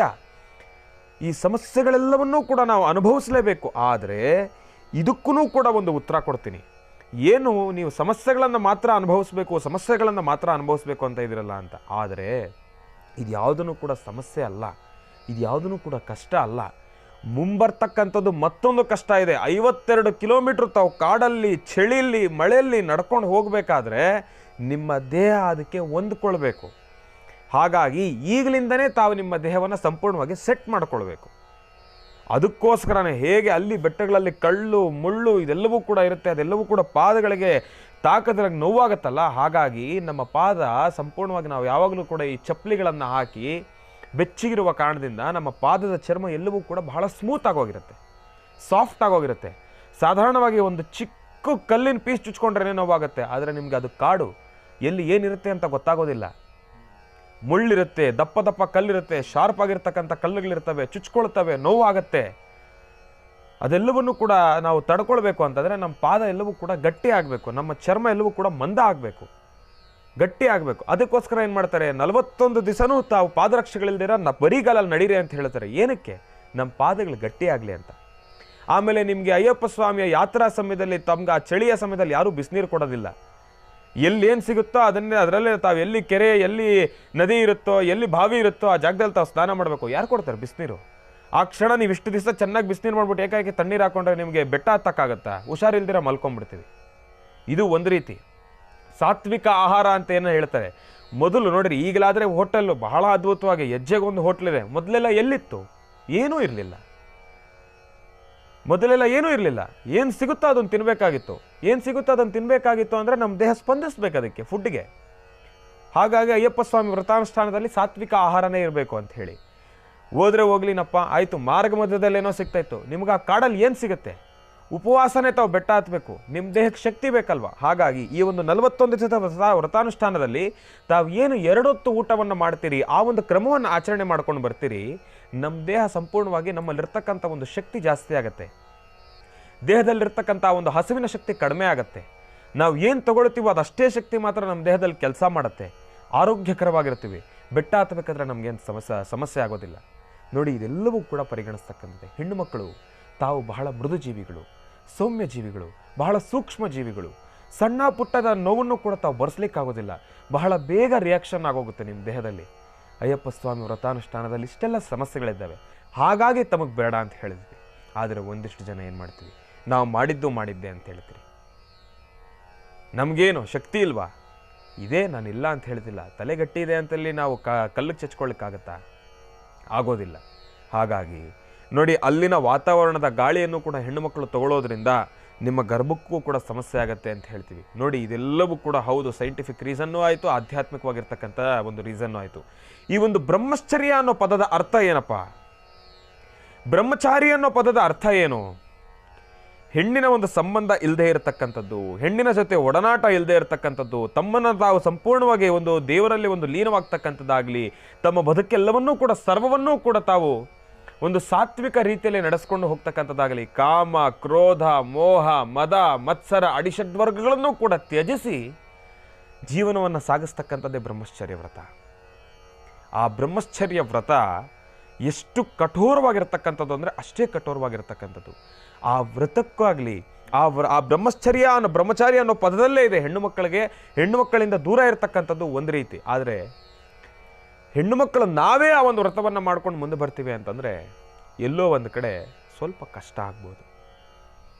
ಇಲ್ಲಿ ತಾವು ಮತ್ತೊಂದು ಮಾತನ್ನು ಕೇಳ್ಬೋದು. ಹೆಣ್ಣು ಮಕ್ಕಳಿಗೆ ತಾವು 11 ವರ್ಷದ ಒಳಗಡೆ ಇರ್ತಕ್ಕಂಥ ಹೆಣ್ಣು ಮಕ್ಕಳಿಗೆ ಮತ್ತು 49 ವರ್ಷದ ಮೇಲಿರ್ತಕ್ಕಂಥ ಹೆಣ್ಣು ಮಕ್ಕಳಿಗೆ ಅವಕಾಶ ಇದೆಯಲ್ಲ, ಈ ಒಂದಿಷ್ಟು ಏಜ್ ಆದಮೇಲೆ ನಾವು ಅವರನ್ನು ವಯಸ್ಸಾಗಿರ್ತಕ್ಕಂಥ ಹಿರಿಯರನ್ನು ದೇವರ ರೀತಿ ನೋಡ್ತೀವಿ. ಇದು ಒಂದು. 11 ವರ್ಷದ ಒಳಗಿರ್ತಕ್ಕಂಥ ಹೆಣ್ಣು ಮಕ್ಕಳನ್ನು ಕೂಡ ನಾವು ಅಷ್ಟೇ ಒಂದು ದೈವಿಕ ಮನೋಭಾವದಿಂದ ನೋಡ್ತೀವಿ. ಅದಕ್ಕೋಸ್ಕರ ಈ ಹೆಣ್ಣು ಮಕ್ಕಳು ಮೊದಲನೇ ಸತಿ ಕನ್ಯಸ್ವಾಮಿಯ ಮಾಲೆಯನ್ನು ಹಾಕ್ತಕ್ಕಂಥವ್ರು ಇರ್ತಾರಲ್ಲ, ಅವರಿಗೆ ನಾವು ಪ್ರತ್ಯೇಕವಾಗಿರ್ತಕ್ಕಂಥ ಒಂದು ಹೆಸರಿಡ್ತೀವಿ. ಏನಪ್ಪ ಅಂತಂದರೆ ಮಾಳಿಕಾಪುರಂ ಎಂಬತಕ್ಕಂಥ ಒಂದು ಹೆಸರಿಂದ ಅವ್ರನ್ನ ಕರಿತೀವಿ. ಹೇಗೆ ಮೊದಲನೇ ಸತಿ ಗಂಡು ಮಕ್ಕಳು ಕನ್ಯಸ್ವಾಮಿಯಾಗಿ ಮಾಲೆಯನ್ನು ಹಾಕಿದಾಗ ಅವ್ರನ್ನ ಕನ್ಯಸ್ವಾಮಿ ಅಂತೀವೋ, ಹಾಗೆ ಹೆಣ್ಣು ಮಕ್ಕಳು ಮೊದಲನೇ ಸತಿ ಮಾಲೆ ಹಾಕೋರಿಗೆ ನಾವು ಮಾಳಿಕಾಪುರಂ ಅಂತ ಹೇಳಿದ್ವಿ. ಎಷ್ಟೋ ಜನಕ್ಕೆ ಇದು ಗೊತ್ತಿರಲಿಲ್ಲ. ಸಾಧಾರಣವಾಗಿ ಸುಮಾರು ಜನ ಇದನ್ನು ಅಳವಡಿಸ್ಕೊಂಡು ಹೋಗೋದಿಲ್ಲ. ಸಾಧಾರಣವಾಗಿ ಕನ್ಯಸ್ವಾಮಿ ಅವ್ರನ್ನೂ ಕನ್ಯಸ್ವಾಮಿ ಅಂತಾರೆ, ಇಲ್ಲ ಅಂತಲ್ಲ, ಅವ್ರನ್ನ ಮಾಳಿಕಾಪುರಂ ಅಂತ ಹೇಳ್ತೀವಿ. ಆ ಮಾಳಿಕಾಪುರಂ ಅಂತ ಹೆಸರು ಹೇಳೋದಕ್ಕೂ ಕೂಡ ಒಂದು ಅರ್ಥ ಇದೆ, ಅದಕ್ಕೂ ಕೂಡ ಒಂದು ಆಧ್ಯಾತ್ಮಿಕವಾಗಿರ್ತಕ್ಕಂಥ ಒಂದು ವಿಚಾರ ಇದೆ, ಒಂದು ಸ್ಟೋರಿ ಇದೆ. ಅದನ್ನು ಮುಂದಿನ ನಿರ್ಮಾಣಗಳನ್ನು ತಿಳಿಸ್ತೀನಿ, ನಾನು ಇಲ್ಲ ಅಂತ ಹೇಳ್ತಾ ಇಲ್ಲ. ಆದರೆ ಹೆಣ್ಣು ಮಕ್ಕಳು ತಾವು ಮುಂದುವರಿತಾ ಇರತಕ್ಕಂಥ ವಿಚಾರವಾಗಲಿ ಒಂದಿಷ್ಟು ವಿಶ್ಲೇಷಣೆಯನ್ನು ಕೊಟ್ಟೆ, ಏನಕ್ಕೋಸ್ಕರ ತಾವು ಮಾಡಬಾರ್ದು, ಮಾಡೋದ್ರಿಂದ ಇಷ್ಟೆಲ್ಲ ಸಮಸ್ಯೆಗಳಿದ್ದಾವೆ ಅನ್ನೋದನ್ನು ನಾನು ನಿಮ್ಗೆ ಅರ್ಥ ಮಾಡಿಸ್ತಾ ಇದ್ದೆ ಅಷ್ಟೇ. ಹಾಗಾಗಿ ಹೆಣ್ಣು ಮಕ್ಕಳು ಜೋಪಾನ, ನಿಮ್ಮ ಕೈಯಲ್ಲಿ ಸ್ವಲ್ಪ ಕಷ್ಟನೇ ಇವೆಲ್ಲವನ್ನು ಕೂಡ ನಿಭಾಯಿಸ್ತಕ್ಕಂಥದ್ದು. ಅದೆಲ್ಲದಕ್ಕಿಂತ ಮೀರಿರತಕ್ಕಂಥದ್ದು ಹೆಣ್ಣು ಮಕ್ಕಳು ತಾವು ಈ ಒಂದು ಸಮಯದಲ್ಲಿ ಒಂದಿಷ್ಟು ವಿಚಾರಗಳನ್ನು ಅರ್ಥಕೊಳ್ಬೇಕಾಗಿರ್ತಕ್ಕಂಥದ್ದಿದೆ. ಒಂದಿಷ್ಟು ಧರ್ಮ ಸೂಕ್ಷ್ಮದ ಮಾಹಿತಿಗಳನ್ನು ನಾನು ತಿಳಿಸಬಲ್ಲೆ, ಆದರೆ ಇದನ್ನು ಮೀರಿರ್ತಕ್ಕಂಥದ್ದನ್ನು ನಾನು ತಿಳಿಸ್ಲಿಕ್ಕಾಗೋದಿಲ್ಲ. ಯಾಕೆಂದರೆ ಈ ಜಾಗದಲ್ಲಿ ಕೂತ್ಕೊಂಡು ಅವನ್ನೆಲ್ಲ ಮಾತಾಡ್ತಕ್ಕಂಥದ್ದು ಅಷ್ಟು ಸೂಕ್ತನೂ ಅಲ್ಲ. ಆಮೇಲೆ ನನಗಿರ್ತಕ್ಕಂಥ ಜ್ಞಾನಶಕ್ತಿ ಅದೆಷ್ಟನ್ನು ಮಾತ್ರ ನಾನು ತಿಳಿಸಬಲ್ಲೆ, ಅದನ್ನು ಮೀರಿ ತಿಳಿಸ್ಲಿಕ್ಕೆ ಹೋದರೆ ಈ ಜಾಗ ಅಷ್ಟು ಸೂಕ್ತ ಅಲ್ಲ ಅಂತಲೇ ಹೇಳ್ಬೋದು. ಇರಲಿ, ವಿಚಾರಧಾರೆ ಸಾಕಷ್ಟು ಇದೆ, ಮತ್ತಷ್ಟು ಮಾಹಿತಿಯನ್ನು ತಿಳಿಸೋದಿದೆ. ಇಂದಿನ ಭಾಗದಲ್ಲಿ ನಾನು ಅಂದ್ಕೊಳ್ತೀನಿ, ನಾನು ಆಡಿರ್ತಕ್ಕಂಥ ಮಾತಲ್ಲಿ ಎಲ್ಲೋ ಒಂದು ಕಡೆ ಒಂದಿಷ್ಟು ಜನರ ಹೆಣ್ಣು ಮಕ್ಕಳ ಮನಸ್ಸಿಗೆ ನೋವು ಆಗಿರ್ಬೋದು. ಏನಪ್ಪ ತೀರಾ ಹಿಂಗೆ ಇಷ್ಟೊಂದು ನಮ್ಮನ್ನು ಈ ರೀತಿಯಾಗಿ ಕಡೆಗಣಿಸ್ಬಿಟ್ರಾ ಎಂಬತಕ್ಕಂಥ ರೀತಿಯಲ್ಲಿ ಅಂದ್ಕೊಳ್ಬೋದು. ಆದರೆ ಒಂದಂತೂ ಹೇಳ್ತೀನಿ, ನಾನು ಆಡಿರ್ತಕ್ಕಂಥ ಮಾತಾಗಲಿ ತಿಳಿಸಿರ್ತಕ್ಕಂಥ ವಿಚಾರವಾಗಲಿ ಇದೆಲ್ಲವನ್ನೂ ಕೂಡ ಬಹಳ ಸೂಕ್ತವಾಗಿ ತಾವು ಪಾಸಿಟಿವ್ ಆಗಿ ತೊಗೊಳ್ಬೇಕೇ ಹೊರತಾಗಿ ನೆಗೆಟಿವ್ ಆಗಿ ತೊಗೊಳ್ಳೋದ್ರಲ್ಲಿ ಅರ್ಥ ಇಲ್ಲ. ಯಾಕೆ ಅಂತಂದರೆ ನಾನು ತಿಳಿಸಿರ್ತಕ್ಕಂಥ ಅಷ್ಟೂ ಮಾಹಿತಿಗಳಲ್ಲೂ ಕೂಡ ತಾವು ಒಂದು ಸತಿ ರಿವೈಂಡ್ ಮಾಡಿ ನೋಡಿದ್ರೆ ಸಮಸ್ಯೆಗಳು ನಿಮಗೆ ಸಾಕಷ್ಟು ಇದೆ. ದೈಹಿಕವಾಗಿರ್ತಕ್ಕಂಥ ಸಮಸ್ಯೆನೂ ಕೂಡ ಹೌದು, ಮಾನಸಿಕವಾಗಿರ್ತಕ್ಕಂಥ ಸಮಸ್ಯೆನೂ ಕೂಡ ಹೌದು. ಹಾಗಾಗಿ ಜೋಪಾನ ಜೋಪಾನ ಜೋಪಾನ. ಇನ್ನೊಂದಷ್ಟಿದ್ದಾವೆ ವಿಚಾರಗಳು ಮಾತಾಡೋದು, ಆದರೆ ನಮಗೆ ಸಮಯದ ಅಭಾವ ಸಾಕಷ್ಟು ಇದ್ದಾವಲ್ಲ, ಹಂಚ್ಕೊಳ್ತಕ್ಕಂಥದ್ದು ಸಾಕಷ್ಟು ಇದೆ. ಅದೆಲ್ಲದಕ್ಕಿಂತ ಜೊತೆಗೆ ಇವತ್ತಿನ ದಿನದ ವಿಶೇಷತೆನ ಮೊದಲನೇದಾಗಿ ತಿಳ್ಕೊಂಬಿಡೋಣ. ಪಂಚಾಂಗ ಶ್ರವಣವನ್ನು ಮಾಡೋಣ. ಸ್ವಾಮಿಗೆ ಚಿಕ್ಕದಾಗಿರ್ತಕ್ಕಂಥ ಚುಟುಕಾಗಿರ್ತಕ್ಕಂಥ ಪೂಜಾನುಷ್ಠಾನವನ್ನು ಮೊದಲನೇದಾಗಿ ಸಲ್ಲಿಸಿ ಅದನ್ನು ಮತ್ತೆ ಮುಂದುವರಿಸೋಣ. ಈಗ ಮೊದಲನೇದಾಗಿ ಭಗವಂತನಿಗಾಗಲಿ ಇಲ್ಲಿರ್ತಕ್ಕಂಥ ದೀಪವನ್ನು ಹಚ್ಚಿ ಭಗವಂತನಿಗೆ ಪೂಜೆಯನ್ನು ಮಾಡಿ ದಿನ ವಿಶೇಷತೆಯನ್ನು ತಿಳ್ಕೊಂಡು ಅದಾದಮೇಲೆ ಮತ್ತೆ ಮಾತುಕತೆಯನ್ನು ಮುಂದುವರಿಸ್ತಾ ಪೂಜಾನುಷ್ಠಾನವನ್ನು ಕೂಡ ಮುಂದುವರಿಸ್ಕೊಂಡು ಹೋಗೋಣ. ಆಯಿತಾ? ಓಂ ಹರಿಹರಸುತನಾನಂದ ಚಿತ್ತನಯ್ಯನಯ್ಯಪ್ಪ ಸ್ವಾಮಿಯೇ ಶರಣಮಯ್ಯಪ್ಪ. ಗಣಾನಾನ್ತ್ವಾ ಗಣಪತಿಗಂ ಹವಾಮಹೇ ಕವಿಂ ಕವೀನಾಮುಪಮಶ್ರವಸ್ತಮಂ ಜ್ಯೇಷ್ಠರಾಜಂ ಬ್ರಹ್ಮಣಸ್ಪತ ಆನಶೃಣ್ವನ್ನೋತಿವಸ್ಸೀದ ಸಾದರಂ ಮಹಾಗಣಾಧಿಪತಯೇ ನಮಃ. ಸುಬ್ಬ ಗೋವಿಂದ, ಸುಬ್ರಹ್ಮಣ್ಯ ಗೋವಿಂದ. ಸುಬ್ರಹ್ಮಣ್ಯೇಶ್ವರನನ್ನು ಪ್ರಾರ್ಥನೆಯನ್ನು ಮಾಡ್ತಾ, ಇಲ್ಲಿ ಗಣಪತಿಯನ್ನು ಪ್ರಾರ್ಥನೆಯನ್ನು ಮಾಡ್ತಾ, ಬಹಳ ವಿಶೇಷವಾಗಿ ಅಯ್ಯಪ್ಪ ಸ್ವಾಮಿಯ ಅನುಗ್ರಹವನ್ನು ಪಡಿತಾ ಈಗ ದೀಪವನ್ನು ಹಚ್ಚೋಣ. ಅಯ್ಯಪ್ಪ ಸ್ವಾಮಿಯ ಸನ್ನಿಧಾನದಲ್ಲಿ ಆ ದೀಪದ ಬೆಳಕಿನಲ್ಲಿ ಭಗವಂತನನ್ನು ನೋಡ್ತಕ್ಕಂಥ ಒಂದು ಆನಂದವೇ ಆನಂದ. ನಮ್ಮ ಈ ಕೇರಳ ಪದ್ಧತಿಗಳಲ್ಲಿ ಹೇಗೆ ಅಂತಂದರೆ, ಅವರು ಹಚ್ಚತಕ್ಕಂಥ ದೀಪ ಎಷ್ಟು ಅದ್ಭುತವಾಗಿರುತ್ತೆ, ಆಮೇಲೆ ಎಷ್ಟು ಆ ಒಂದು ಭಾವನೆಗಳನ್ನು ತುಂಬಿಕೊಂಡಿರುತ್ತೆ ಅಂತಂದರೆ, ಅಲ್ಲಿನ ದೇವಸ್ಥಾನಗಳನ್ನು ತಾವು ಗಮನಿಸೋದಾದರೆ ಅಲ್ಲಿ ನಾವು ಮಾನವ ನಿರ್ಮಿತ ವಸ್ತುಗಳನ್ನು ಅವರು ಉಪಯೋಗಿಸೋದೇ ಇಲ್ಲ. ಈಗ ಹೇಗೆ ಈ ಒಂದು ಲೈಟ್ ಹಾಕುವಂಥದ್ದಾಗಲಿ, ಫೋಕಸ್ ಲೈಟ್ ಒಂದಿಷ್ಟು ಜಾಗದಲ್ಲಿ ನೋಡಬೇಕು, ಏನು ದೇವರಿಗೆ ಆ ಲೈಟು ಕುಗ್ತಾ ಇರುತ್ತೆ. ಕಲರ್ ಲೈಟೆಲ್ಲ ಹಾಕ್ತಾರೆ, ಹಾಕ್ಲಿ, ನಾನಿಲ್ಲ ಅಂತ ಹೇಳೋದಿಲ್ಲ. ಇವತ್ತಿಗೂ ಕೂಡ ಒಂದು ವಿಚಾರ ನಿಗೂಢವಾಗಿ ಉಳ್ಕೊಂಡಿರುವಂಥದ್ದು ಏನಪ್ಪ ಅಂತಂದರೆ, ಈ ದೇವಸ್ಥಾನದಲ್ಲಿ ಫೋಟೋವನ್ನು ತೆಗಿಬಾರ್ದು ಅಂತ ಒಂದಿಷ್ಟು ಜಾಗದಲ್ಲಿ ಹಾಕಿರ್ತಾರೆ. ಏನಕ್ಕೆ ಅಂತಂದರೆ, ತಾವು ಫೋಟೋವನ್ನು ತೆಗೆದಾಗ ಫ್ಲ್ಯಾಶ್ ಲೈಟ್ ಹೋಗಿ ಪಟ್ಟಂತ ದೇವ್ರ ವಿಗ್ರಹ ಕೊಡಿದಾಗ ಆ ದೇವರ ವಿಗ್ರಹದಲ್ಲಿರ್ತಕ್ಕಂಥ ಶಕ್ತಿ ಕ್ಷೀಣಿಸುತ್ತಂತೆ. ಹಾಗಾಗಿ ದೇವರ ಮುಖಕ್ಕೆ ಲೈಟ್ ಹಾಕ್ತಕ್ಕಂಥದ್ದಾಗಲಿ, ಫ್ಲ್ಯಾಶ್ ಲೈಟ್ಗಳನ್ನು ಹಾಕ್ತಕ್ಕಂಥದ್ದಾಗಲಿ ಅಷ್ಟಾಗಿ ಮಾಡಬಾರ್ದು. ಆದರೆ ಒಂದಿಷ್ಟು ಸಮಯದಲ್ಲಿ ಅಲಂಕಾರಗಳನ್ನು ನಡೆದಿರ್ತಕ್ಕಂಥ ಸಮಯದಲ್ಲಿ ಒಂದಿಷ್ಟು ಜಾಗದಲ್ಲಿ ಹಾಕ್ತಾರೆ. ಹಾಕಿದ್ರೇ ನಮ್ಗೆ ಆ ತಾಯಿ ಕಂಗಳು ಅಂದರೆ ಆ ಕ್ಷಣ ದೇವ್ರಿಗೆ ಗೊತ್ತಾಗ್ತಕ್ಕಂಥದ್ದು. ಅಂತಹ ಸಮಯದಲ್ಲಿ ಏನನ್ನು ಕೂಡ ಮಾಡಲಿಕ್ಕಾಗೋದಿಲ್ಲ. ಆ ಕ್ಷಣ ಮತ್ತೆ ನಾವು ಮಾಡ್ತಕ್ಕಂಥ ಪೂಜಾನುಷ್ಠಾನದಿಂದ ತಾವು ಇನ್ನೆಷ್ಟು ಶಕ್ತಿ ತುಂಬಬೇಕೋ ಆ ವಿಗ್ರಹಕ್ಕೆ ಅಷ್ಟಾಗಿ ಶಕ್ತಿಯನ್ನು ತುಂಬತಕ್ಕಂಥದ್ದು ಇರಲಿ. ಇನ್ನು ಈ ವಿಚಾರ ಹಿಂಗಿಂದ ಹಂಗೆ ಹೋಗೋದು ಬೇಡ. ಆದರೆ ಈ ದೀಪವನ್ನು ಹಚ್ಚಬೇಕಾದ್ರೆ ನನಗದು ಜ್ಞಾಪಕ ಬಂತು. ಆ 3 ದೀಪಗಳು ತ್ರಿಶಕ್ತಿ ಹೇಗೆ ಮಹಾಕಾಳಿ, ಮಹಾಲಕ್ಷ್ಮಿ, ಮಹಾಸರಸ್ವತಿ, ಬ್ರಹ್ಮ, ವಿಷ್ಣು, ಮಹೇಶ್ವರ ಎಷ್ಟು ಅದ್ಭುತವಾಗಿ ಆ ಒಂದು ಪೂಜಾನುಷ್ಠಾನ ಆಗಲಿ, ಅಲ್ಲಿ ಹಚ್ಚತಕ್ಕಂಥ ದೀಪಕ್ಕಿರ್ತಕ್ಕಂಥ ಒಂದು ಶಕ್ತಿ ಆಗಲಿ, ಅದೆಲ್ಲವನ್ನು ಕೂಡ ಗಮನಿಸ್ತಾ ಹೋದರೆ ನಿಜಕ್ಕೂ ಅರ್ಥಗರ್ಭಿತ ಅಂತಲೇ ಹೇಳ್ಬೋದು. ಆ ಒಂದು ಸುಂದರವಾಗಿರ್ತಕ್ಕಂಥ ದೀಪ ಅದು ನೋಡಿ, ಒಂದಿಷ್ಟು ಜಾಗದಲ್ಲಿ ತಾವು ಗಮನಿಸ್ಬೋದು ದೀಪ ಬಹಳ ದೊಡ್ಡದಾಗಿ ಉರಿತಾ ಇರುತ್ತೆ, ಆ ಜಾಗದಲ್ಲಿ ಚಿಕ್ಕದಾಗಿ ಉರಿತಾ ಇರುತ್ತೆ. ಅಷ್ಟೇ ಬೆಳಕಿನಲ್ಲಿ ಭಗವಂತನನ್ನು ನೋಡ್ತಾ ಇದ್ದರೆ ಅದು ಏನು ಆನಂದ, ಅದು ಏನು ಉಲ್ಲಾಸ, ಏನು ಉತ್ಸಾಹ ನಮ್ಮ ಮನಸ್ಸಲ್ಲಿ ತುಂಬಿ ಬರ್ತಕ್ಕಂಥದ್ದು. ಇರಲಿ, ವಿಚಾರಧಾರೆ ಸಾಕಷ್ಟು ಇದೆ. ಇವತ್ತಿನ ದಿನದ ವಿಶೇಷತೆ ಪಂಚಾಂಗ ಶ್ರವಣವನ್ನು ತಿಳ್ಕೊಂಬಿಡೋಣ. ಇನ್ನು ವಿಚಾರ ಹಂಚ್ಕೊಳ್ಳೋದಿದೆ, ಹಂಚ್ಕೊಳ್ತಾ ಹೋಗೋಣ. ಓಂ ನಮಃ ಸೂರ್ಯಾಯ ಚಂದ್ರಾಯ ಮಂಗಳಾಯ ಬುಧಾಯ ಚ ಗುರು ಶುಕ್ರ ಶನಿಭ್ಯಶ್ಚ ರಾಹವೇ ಕೇತವೇ ನಮಃ. ಓಂ ನಮಃ ಶಿವಾಯ. ಶ್ರೀ ಶೋಭಕೃತ್ನಾಮ ಸಂವತ್ಸರೆ ದಕ್ಷಿಣಾಯನೆ ಶರದೃತೌ ಕಾರ್ತೀಕ ಮಾಸ ಕೃಷ್ಣ ಪಕ್ಷ 3/12/2023 ಭಾನುವಾರ, ಸೃಷ್ಟಿ ಆಶ್ಲೇಷ ನಕ್ಷತ್ರ.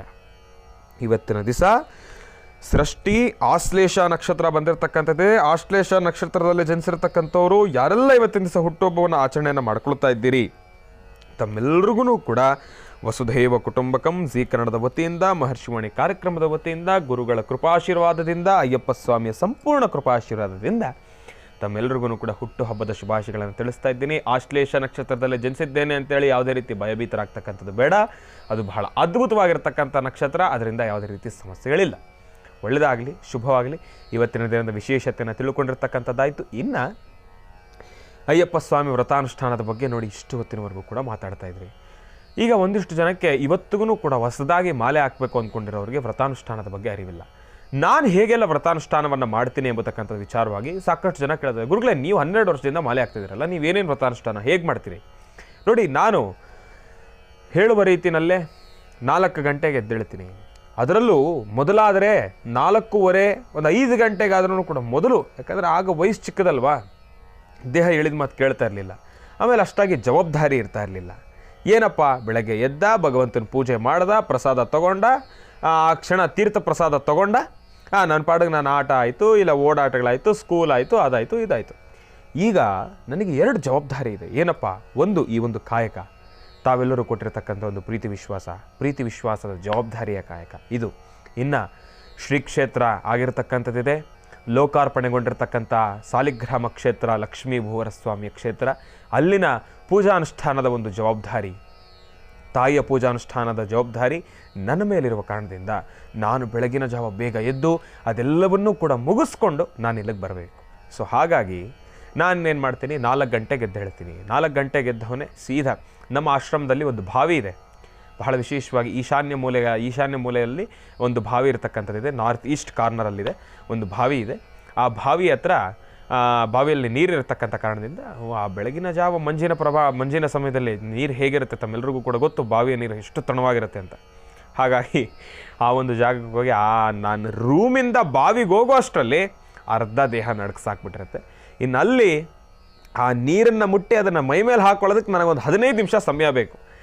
ನಾನು ಸಂಪೂರ್ಣವಾಗಿ ನುಸುಕ್ತಾ ಆ ಚಳಿನಲ್ಲಿ ಆ ಮೈಯೆಲ್ಲ ಹಿಂಗೆ ಅಂದ್ಕೊಂಡು, ಆಮೇಲೆ ಸ್ವಾಮಿಯೇ ಶರಣಮಯ್ಯಪ್ಪ ಅಂಥೇಳಿ ಒಂದು 2 ಬಕೆಟ್ ರೆಡಿ ನೀರನ್ನ ಪಟ ಅಂತ ಹಾಕ್ಕೊಂಡು, ಅದಾದಮೇಲೆ ಒಂದು 2 ಬಕೆಟ್ ಹಾಕೊಳ್ಳೋವರೆಗೂ ಅಷ್ಟೇ. ಅದಾದಮೇಲೆ ದೇಹ ಸ್ಪಂದಿಸ್ಬಿಡುತ್ತೆ, ಆ ಕ್ಷಣಕ್ಕೆ ಹೊಂದ್ಕೊಳ್ಳುತ್ತೆ.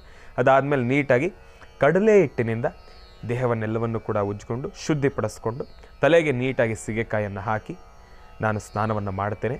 ಸಾಕಷ್ಟು ಜನ ಕೇಳ್ತೀರಿ, ಸೋಪು ಶಾಂಪು ಹಾಕಬಾರ್ದಲ್ವ ಗುರುಗಳೇ? ಹಾಕ್ದಿರ ಒಂದಿಷ್ಟು ಜನ ಏನು ಮಾಡ್ತೀರಿ, ಹೌದು ಹಾಕಬಾರ್ದು ಹಂಗಂತೇಳಿ ಸುಮ್ಮನೆ ನೀರು ಒಯ್ಕೊಂಬರ್ಬಿಡ್ತಕ್ಕಂಥದ್ದಲ್ಲ. ನಮ್ಮ ಮೇಲೆ ಅಯ್ಯಪ್ಪ ಇದ್ದಾನೆ, ಆತನನ್ನು ನಾವು ಎಷ್ಟು ಶುದ್ಧಿಯಿಂದ ಇಟ್ಕೊಳ್ತೀವೋ ನಮ್ಮ ದೇಹವನ್ನೂ ಕೂಡ ನಾವು ಅಷ್ಟೇ ಶುದ್ಧಿಯಾಗಿ ಇಟ್ಕೊಳ್ಬೇಕು. ಹಾಗಾಗಿ ಪ್ರಕೃತಿದತ್ತವಾಗಿ ಸಾಕಷ್ಟು ಸೌಕರ್ಯಗಳಿವೆ.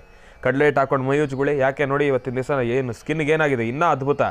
ಸ್ಕಿನ್ಗೆಲ್ಲದಕ್ಕೂ ಕೂಡ ಒಂದು ಹೆಲ್ದಿ ಆರೋಗ್ಯಕರವಾಗಿರ್ತಕ್ಕಂಥ ಒಂದು ವಿಚಾರ ಅದು. ಕಡಲೆ ಹಿಟ್ಟು ಹಾಕೊಂಡು ಮೈಯೂಜ್ಗಳು, ಸೀಗೆಕಾಯಿ ಹಾಕೊಂಡು ತಲೆಗೆ ಸ್ನಾನ ಮಾಡಿ, ರಾತ್ರಿ ಮಲ್ಕೊಳ್ಬೇಕಾದ್ರೆ ತಲೆಗೆ ಒಂಚೂರು ಲೈಟಾಗಿ ಎಣ್ಣೆ ಇಟ್ಕೊಳ್ಳಿ, ಕೊಬ್ಬರಿ ಎಣ್ಣೆ ಲೈಟಾಗಿ, ಜಾಸ್ತಿ ಬೇಡ, ಅದನ್ನು ಕೂಡ ಶೀತನೇ.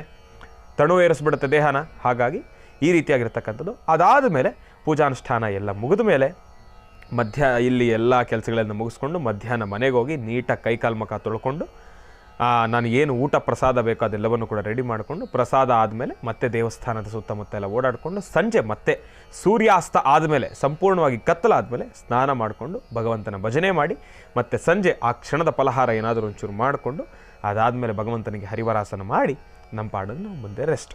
ಮಲ್ಕೊಳ್ಬೇಕಾದ್ರೂ ಚಾಪೆ ಮೇಲೆ ಮಲ್ಕೊಳ್ಬೇಕು. ಅದೆಲ್ಲವನ್ನು ಕೂಡ ಗಮನದಲ್ಲಿಟ್ಕೊಳ್ಳಿ. ವಿಚಾರಧಾರೆ ಸಾಕಷ್ಟು ಇದೆ. ಮುಂದಿನ ದಿನಮಾನಗಳಲ್ಲಿ ಈ ಒಂದು ವ್ರತಾನುಷ್ಠಾನದ ಬಗ್ಗೆ ಮತ್ತಷ್ಟು ಮಾಹಿತಿಯನ್ನು ತಿಳಿಸ್ತೀನಿ. ಯಾಕೆಂದರೆ ಅಯ್ಯಪ್ಪ ಸ್ವಾಮಿಯ ಪೂಜೆ ಮಾಡಬೇಕಲ್ಲ ಈಗ. ಹಾಗಾಗಿ ಮೊದಲನೇದಾಗಿ ಚಿಕ್ಕದಾಗಿ ಪುಷ್ಪವೃಷ್ಟಿ ಮಾಡಿದೆ. ಆದರೆ ಈಗ ಅಯ್ಯಪ್ಪ ಸ್ವಾಮಿಯ ಪೂಜಾನುಷ್ಠಾನವನ್ನು ಕೂಡ ಮಾಡಬೇಕು. ಅಯ್ಯಪ್ಪ ಸ್ವಾಮಿಯ ಪೂಜಾನುಷ್ಠಾನವನ್ನು ಮತ್ತೆ ಮುಂದುವರಿಸೋಣ ಬನ್ನಿ. ಹರಿಹರ ಪುತ್ರ ಅಯ್ಯಪ್ಪ ಚಿಕ್ಕದಾದಂಥ ರೀತಿ ಒಂದು ಚುಟುಕಾದಂಥ ಅಯ್ಯಪ್ಪನ ಒಂದು ಕತೆ ನಾನು ತಿಳಿಸ್ಕೊಡ್ತೇನೆ. ಅಯ್ಯಪ್ಪ ಹರಿಹರ ಪುತ್ರ ಅಯ್ಯಪ್ಪ ಸ್ವಾಮಿ. ಹರಿಹರ ವಿಷ್ಣು ಮತ್ತು ಶಿವ. ವಿಷ್ಣು ಮತ್ತು ಶಿವ ಆ ಇಬ್ಬರ ಒಂದು ಸಮಾಗಮನದಿಂದ ಆತ ಜನಿಸಿರ್ತಕ್ಕಂಥದ್ದು ಎಂಬತಕ್ಕಂಥದ್ದು ರೂಢಿಯಲ್ಲಿರ್ತಕ್ಕಂಥದ್ದು ಎಲ್ಲರಿಗೂ ತಿಳಿದಿರುವಂಥದ್ದು. ಹಾಗೆ ಭಗವಂತ ಹುಟ್ಟಿದ್ದು ಕಾಡಲ್ಲಿ ಹುಟ್ಟಿರ್ತಾನೆ. ಪಂದಳ ರಾಜನಿಗೆ ಆತ ದಾರಿಯಲ್ಲಿ ಸಿಗ್ತಾನೆ. ಪಂದಳ ರಾಜನ ಕೋರನಾಗಿ ಅಯ್ಯಪ್ಪ ಬೆಳಿತಾನೆ. ಬೆಳೆದಾದ ನಂತರ ತನ್ನ ಬಾಲ್ಯದಲ್ಲಿ ಪಂದಳ ರಾಜನಿಗೂ ಸಂತಾನ ಇಲ್ಲ. ಸಂತಾನಕ್ಕಾಗಿ ಮಹಾಯಾಗಗಳನ್ನೇ ಮಾಡಿದ್ದ. ಸಾಕಷ್ಟು ಎಲ್ಲವನ್ನೂ ಕ್ರಮ ನೋಡಿದ. ಆದರೆ ರಾಜನಿಗೆ ಒಂದು ಸಂತಾನ ಇಲ್ಲದರಿಂದ ರಾಜ ಆ ಒಂದು ವಿಚಾರದಲ್ಲಿ ಬಹಳಷ್ಟು ಕಣ್ಣೀರು ಹಾಕ್ತಾ ಮುಂದೆ ನಡೆದ.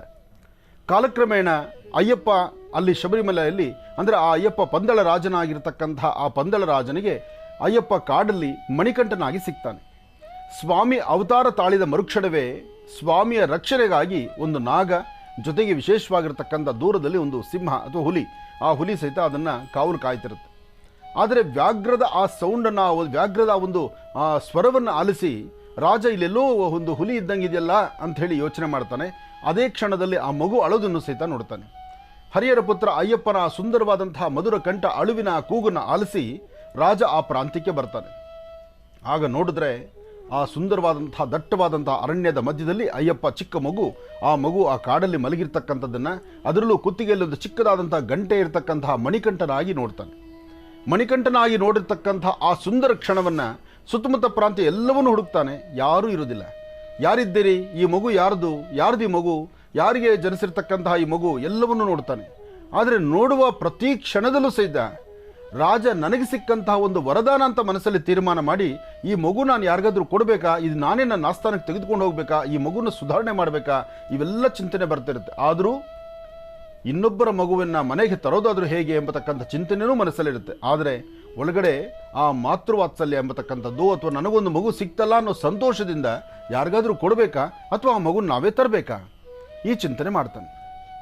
ಆದರೆ ಅದೇ ಸಮಯದಲ್ಲಿ ತನ್ನ ರಾಜಭಟ್ರು, ತನ್ನ ಮಂತ್ರಿಗಳು, ತನ್ನ ಮಂತ್ರಿವರು ಎಲ್ಲರೂ ಹೇಳ್ತಾರೆ, ಈ ಸುತ್ತಮುತ್ತ ಪ್ರಾಂತ್ಯದಲ್ಲಿ ಯಾರೂ ಇಲ್ಲ, ಈ ದಟ್ಟವಾದಂತಹ ಅರಣ್ಯದಲ್ಲಿ ಬಹುಶಃ ಈ ಮಗು ಜನನ ನಿಮಗಾಗೇ ಸಿಕ್ಕಿದೆಯೇನೋ, ತಾವು ಇದನ್ನು ಸಂರಕ್ಷಣೆ ಮಾಡಲಿಕ್ಕಾಗಿಯೇ ಮಗು ಇಲ್ಲಿದೆಯೇನೋ ಎಂಬತಕ್ಕಂಥ ಮಾತನ್ನು ಹೇಳ್ತಾರೆ.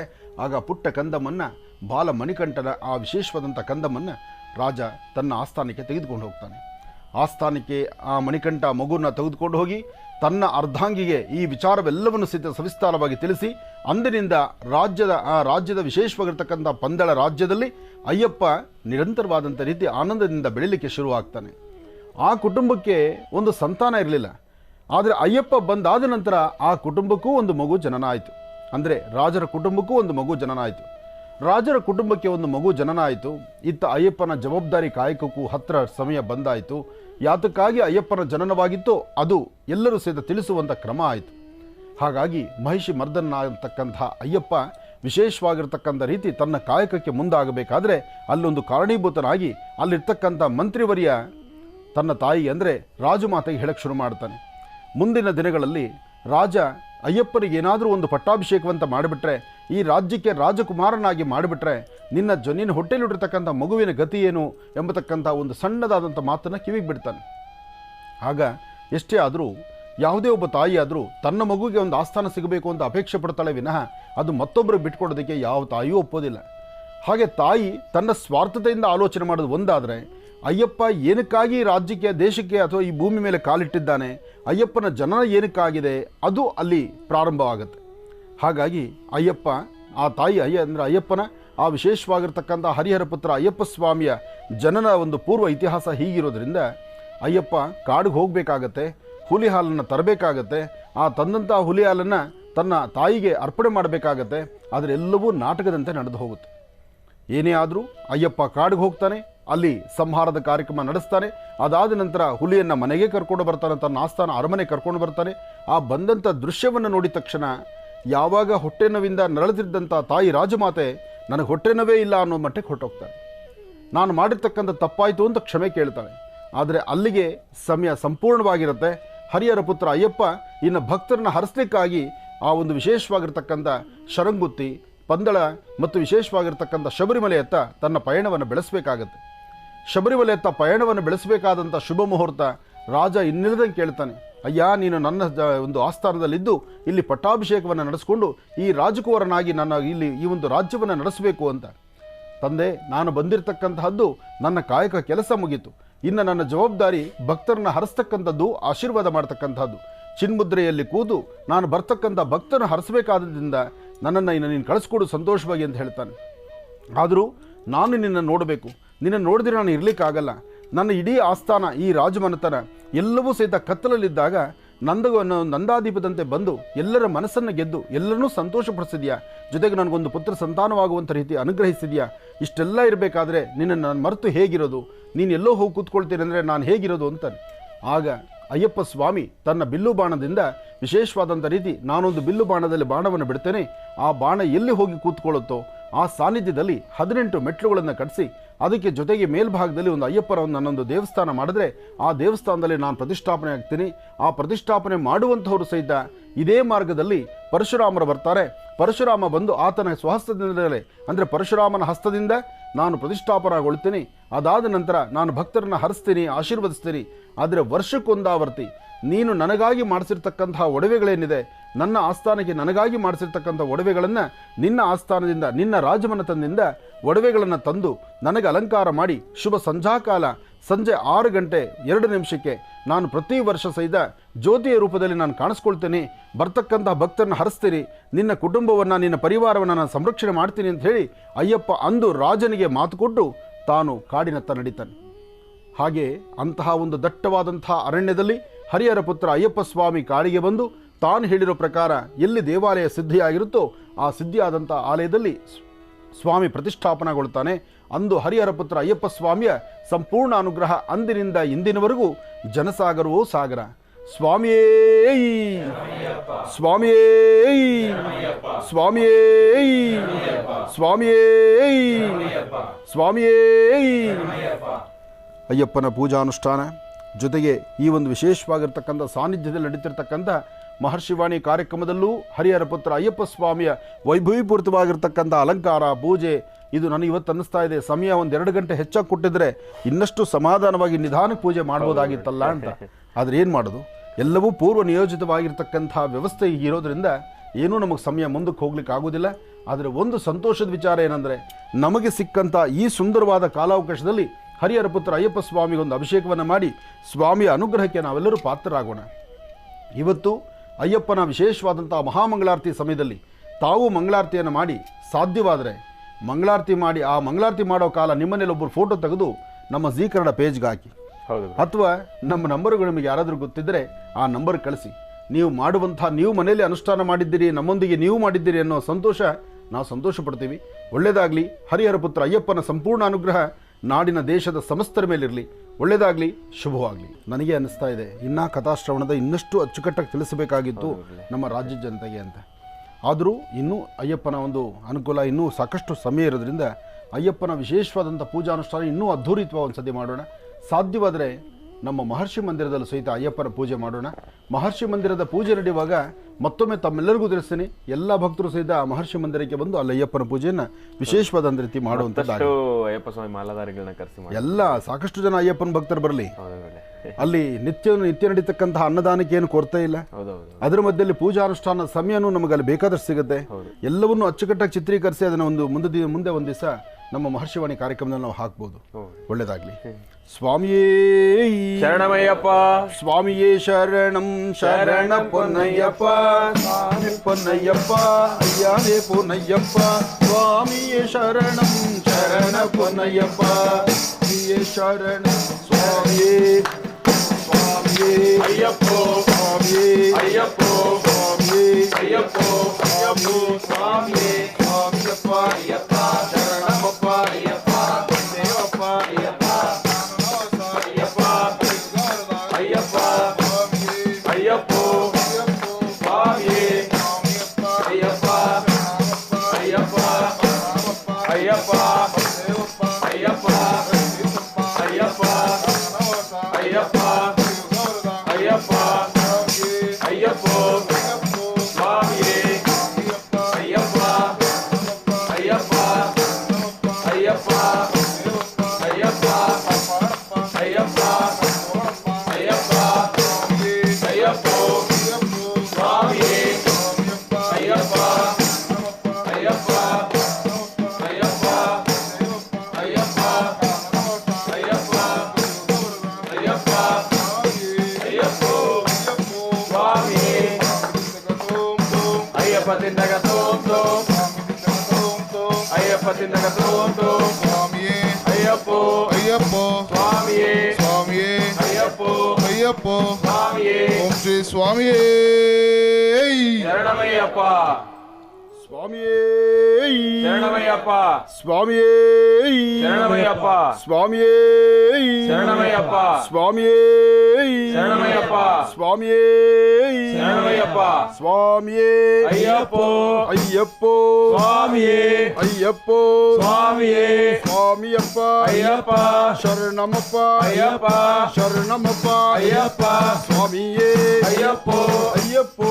ಸ್ವಾಮಿಯೇ ಸ್ವಾಮಿ ದಿಂದಗ ತೋಂ ತೋಂ. ಅಯ್ಯಪ್ಪ ತಿಂದಗ ತೋಂ ತೋಂ. ಅಯ್ಯಪ್ಪ ದಿಂದಗ ತೋಂ ತೋಂ. ಸ್ವಾಮಿ ತಿಂದಗ ತೋಂ ತೋಂ. ಭಗವಾನ್ ದಿಂದಗ ತೋಂ ತೋಂ. ಭಗವತಿ ತಿಂದಗ ತೋಂ ತೋಂ. ಸ್ವಾಮಿಯಪ್ಪ ಅಯ್ಯಪ್ಪ. ಶರಣಮಪ್ಪ ಅಯ್ಯಪ್ಪ.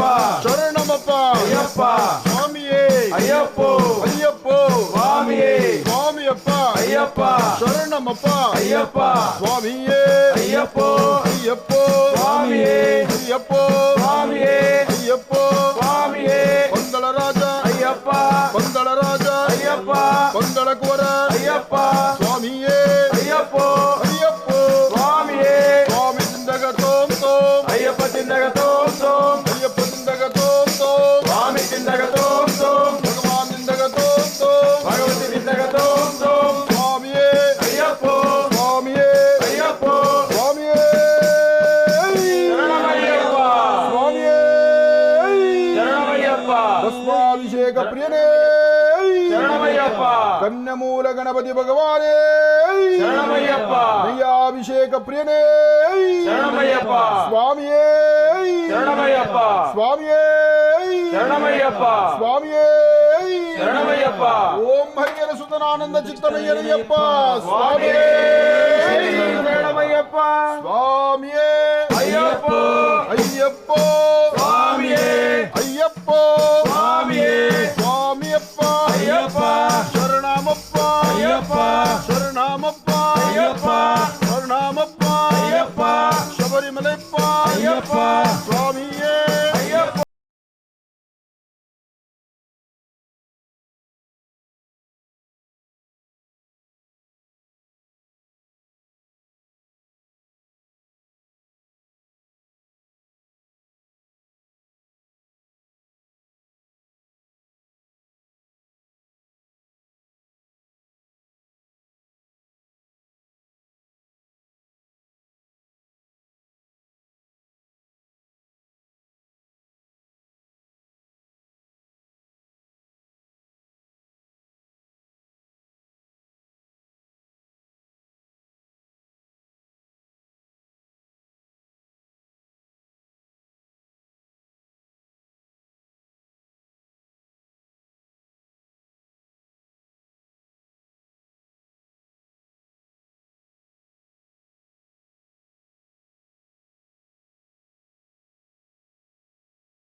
ಕಥಾಶ್ರವಣ ಆಯಿತು, ಅಯ್ಯಪ್ಪ ಸ್ವಾಮಿಯ ಜನನ ಹೇಗಾಯಿತು, ಜನ್ಮ ತಾಳದ ಮೇಲೆ ಏನೇನೆಲ್ಲ ಇದು ನಡೀತು, ಒಂದಿಷ್ಟು ಮಹತ್ವಪೂರ್ಣ ಕಥಾಶ್ರವಣವನ್ನು ತಿಳ್ಕೊಂಡಿರ್ತಕ್ಕಂಥದ್ದಾಯಿತು. ಇಂದಿನ ಭಾಗದಲ್ಲಂತೂ ಅಯ್ಯಪ್ಪ ಸ್ವಾಮಿಯ ಆರಾಧನೆ ಅಂತೂ ಕೂಡ ಬಹಳ ಮೆನಮೆಚ್ಚುವ ರೀತಿಯೇ ನೆರವೇರಿತು ಅಂತ ಹೇಳ್ಬೋದು.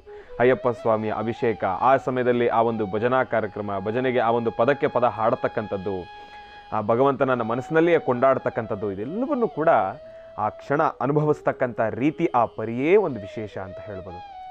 ಭಗವಂತ ಒಂದೊಂದು ನಾಮಕ ಸಂಕೀರ್ತನೆಗಳು ಕೂಡ ಮೈಯನ್ನು ರೋಮಾಂಚನಗೊಳಿಸುತ್ತೆ. ಆ ಕ್ಷಣ ನೀವು ಸಾಧಾರಣವಾಗಿ ನೋಡಿ, ಅಯ್ಯಪ್ಪ ಸ್ವಾಮಿಯ ಒಂದೊಂದು ಗಾನಗಳು ಕೂಡ, ಒಂದೊಂದು ಹಾಡನ್ನು ಕೂಡ ತುಂಬ ಮನಸ್ಸಿಗೆ ನೋವಾದಾಗ ಅಯ್ಯಪ್ಪ ಸ್ವಾಮಿಯ ಹಾಡನ್ನು ಕೇಳಿದ್ರೆ ಏನೋ ಒಂದು ರೀತಿ ಮಂದಹಾಸ, ಏನೋ ಒಂದು ರೀತಿ ಖುಷಿ, ನಮ್ಮ ಬೆನ್ನ ಹಿಂದೆ ಭಗವಂತ ನಿಂತಿದ್ದಾನೆ, ನಮಗೋಸ್ಕರ ಯಾರೋ ಒಬ್ಬರು ಇದ್ದಾರೆ ಎಂಬತಕ್ಕಂಥ ಒಂದು ಭಾವನೆ ಎಲ್ಲರಲ್ಲೂ ಕೂಡ ಭಾಸವಾಗುತ್ತೆ. ಅಂತಹ ವಿಶೇಷವಾಗಿರ್ತಕ್ಕಂಥ ಸಂಕೀರ್ತನೆಗಳು. ಈಗ ಇನ್ನಷ್ಟು ಪೂಜಾನುಷ್ಠಾನ ನೆರವೇರೋದ್ರಿದೆ. ಭಗವಂತನಿಗೆ ಚಿಕ್ಕದಾಗಿ ಚುಟುಕಾಗಿರ್ತಕ್ಕಂಥ ಒಂದು ಅಲಂಕಾರವು ಕೂಡ ನೆರವೇರ್ತಾ ಇದೆ. ಗುರುಗಳು ಮಾಡ್ತಾ ಇದ್ದಾರೆ, ಆದರೆ ಅದನ್ನ ಈಗ ತೋರಿಸಲ್ಲ. ಏನೇ ಇದ್ರೂ ಕೂಡ ಒಂದು ಸಸ್ಪೆನ್ಸ್ ಇರಬೇಕಲ್ವಾ. ಹಾಗಾಗಿ ಅಯ್ಯಪ್ಪ ಸ್ವಾಮಿಗೆ ಬಹಳ ಚಿಕ್ಕದಾಗಿ ಚುಟುಕಾಗಿರ್ತಕ್ಕಂಥ ಅಲಂಕಾರಗಳು ಕೂಡ ನೆರವೇರ್ತಾ ಇದೆ. ಆಮೇಲೆ ಇದಾದ ಮೇಲೆ ಈಗ ತಾವು ಭಕ್ತಾದಿಗಳು ತಾವೆಲ್ಲರೂ ಕೂಡ ಅಣುವನ್ನು ಮಾಡ್ಕೊಂಡ್ಬಿಡಿ. ಆದಷ್ಟು ಬೇಗ ಆರತಿ ತಟ್ಟೆಯನ್ನು ಕೈಗೆ ತೆಗೆದುಕೊಳ್ಳಿ, ಕರ್ಪೂರದ ಬಿಳ್ಳೆಯನ್ನು ತಯಾರು ಮಾಡ್ಕೊಳ್ಳಿ. ತಾವೆಲ್ಲರೂ ಕೂಡ ಪೂಜಾನುಷ್ಠಾನಕ್ಕೆ ಮಗ್ನರಾಗಬೇಕು. ಈಗ ಮಹಾಮಂಗಳಾರತಿಯ ಸಮಯ, ನೈವೇದ್ಯದ ಸಮಯ, ಇದೆಲ್ಲವೂ ಕೂಡ ನೆರವೇರ್ತಕ್ಕಂಥದ್ದಿದೆ.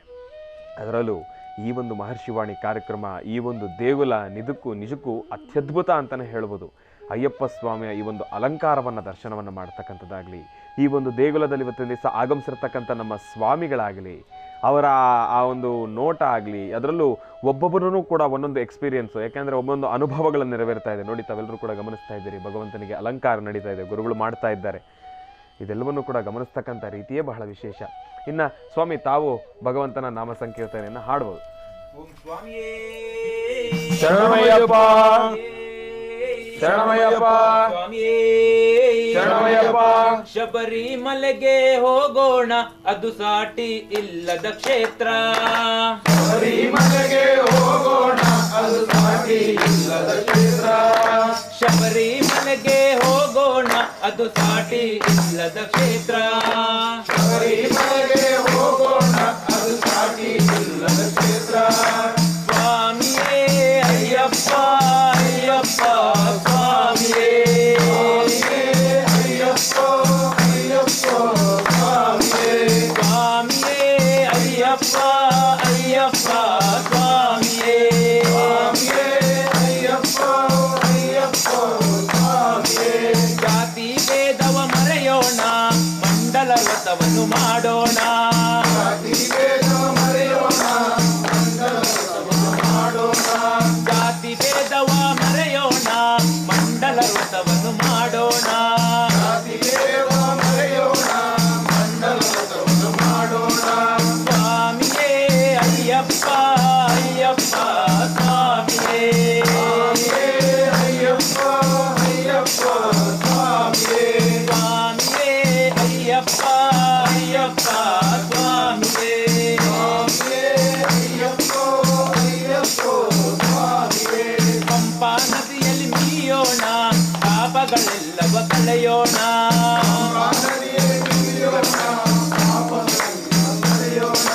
ಪಂಪಾ ನದಿಯಲ್ಲಿ ಮೀಯೋಣ, ಪಾಪಗಳೆಲ್ಲವ ಕಳೆಯೋಣ. ಸ್ವಾಮಿಯೇ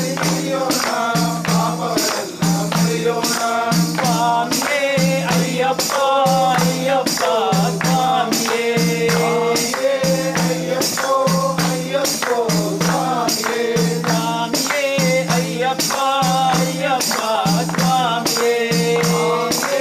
ಅಯ್ಯಪ್ಪ ಅಯ್ಯಪ್ಪ ಸ್ವಾಮಿಯೇ. 18 ಮೆಟ್ಟಿಲು ಏರೋಣ, ಮಕರ ಜ್ಯೋತಿಯ ನೋಡೋಣ.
ಅಯ್ಯಪ್ಪೋ ಸ್ವಾಮಿಯೇ ಅಯ್ಯಪ್ಪೋ ಸ್ವಾಮಿಯೇ ಬಂದೇವಪ್ಪ ಬರುವೇವಪ್ಪ ಬಾಳಪ್ಪ ಸ್ವಾಮಿಯಪ್ಪ ಶರಣಮಪ್ಪ ಎತ್ತಿ ಬಿಡಯ್ಯ ಸ್ವಾಮಿಯೇ ಸ್ವಾಮಿಯೇ ಸ್ವಾಮಿಯೇ ಅಯ್ಯಪ್ಪೋ ಅಯ್ಯಪ್ಪೋ ಅಯ್ಯಪ್ಪೋ ಸ್ವಾಮಿಯಪ್ಪ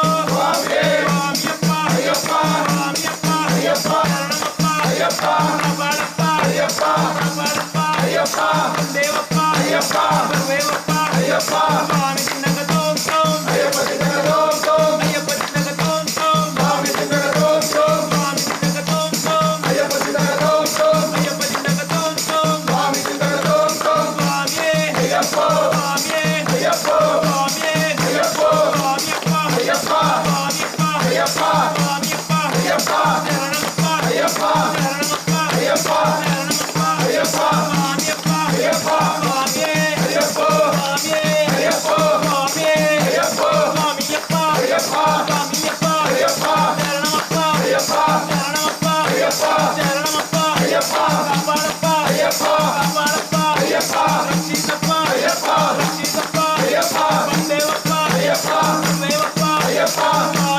ಸ್ವಾಮಿಯಪ್ಪ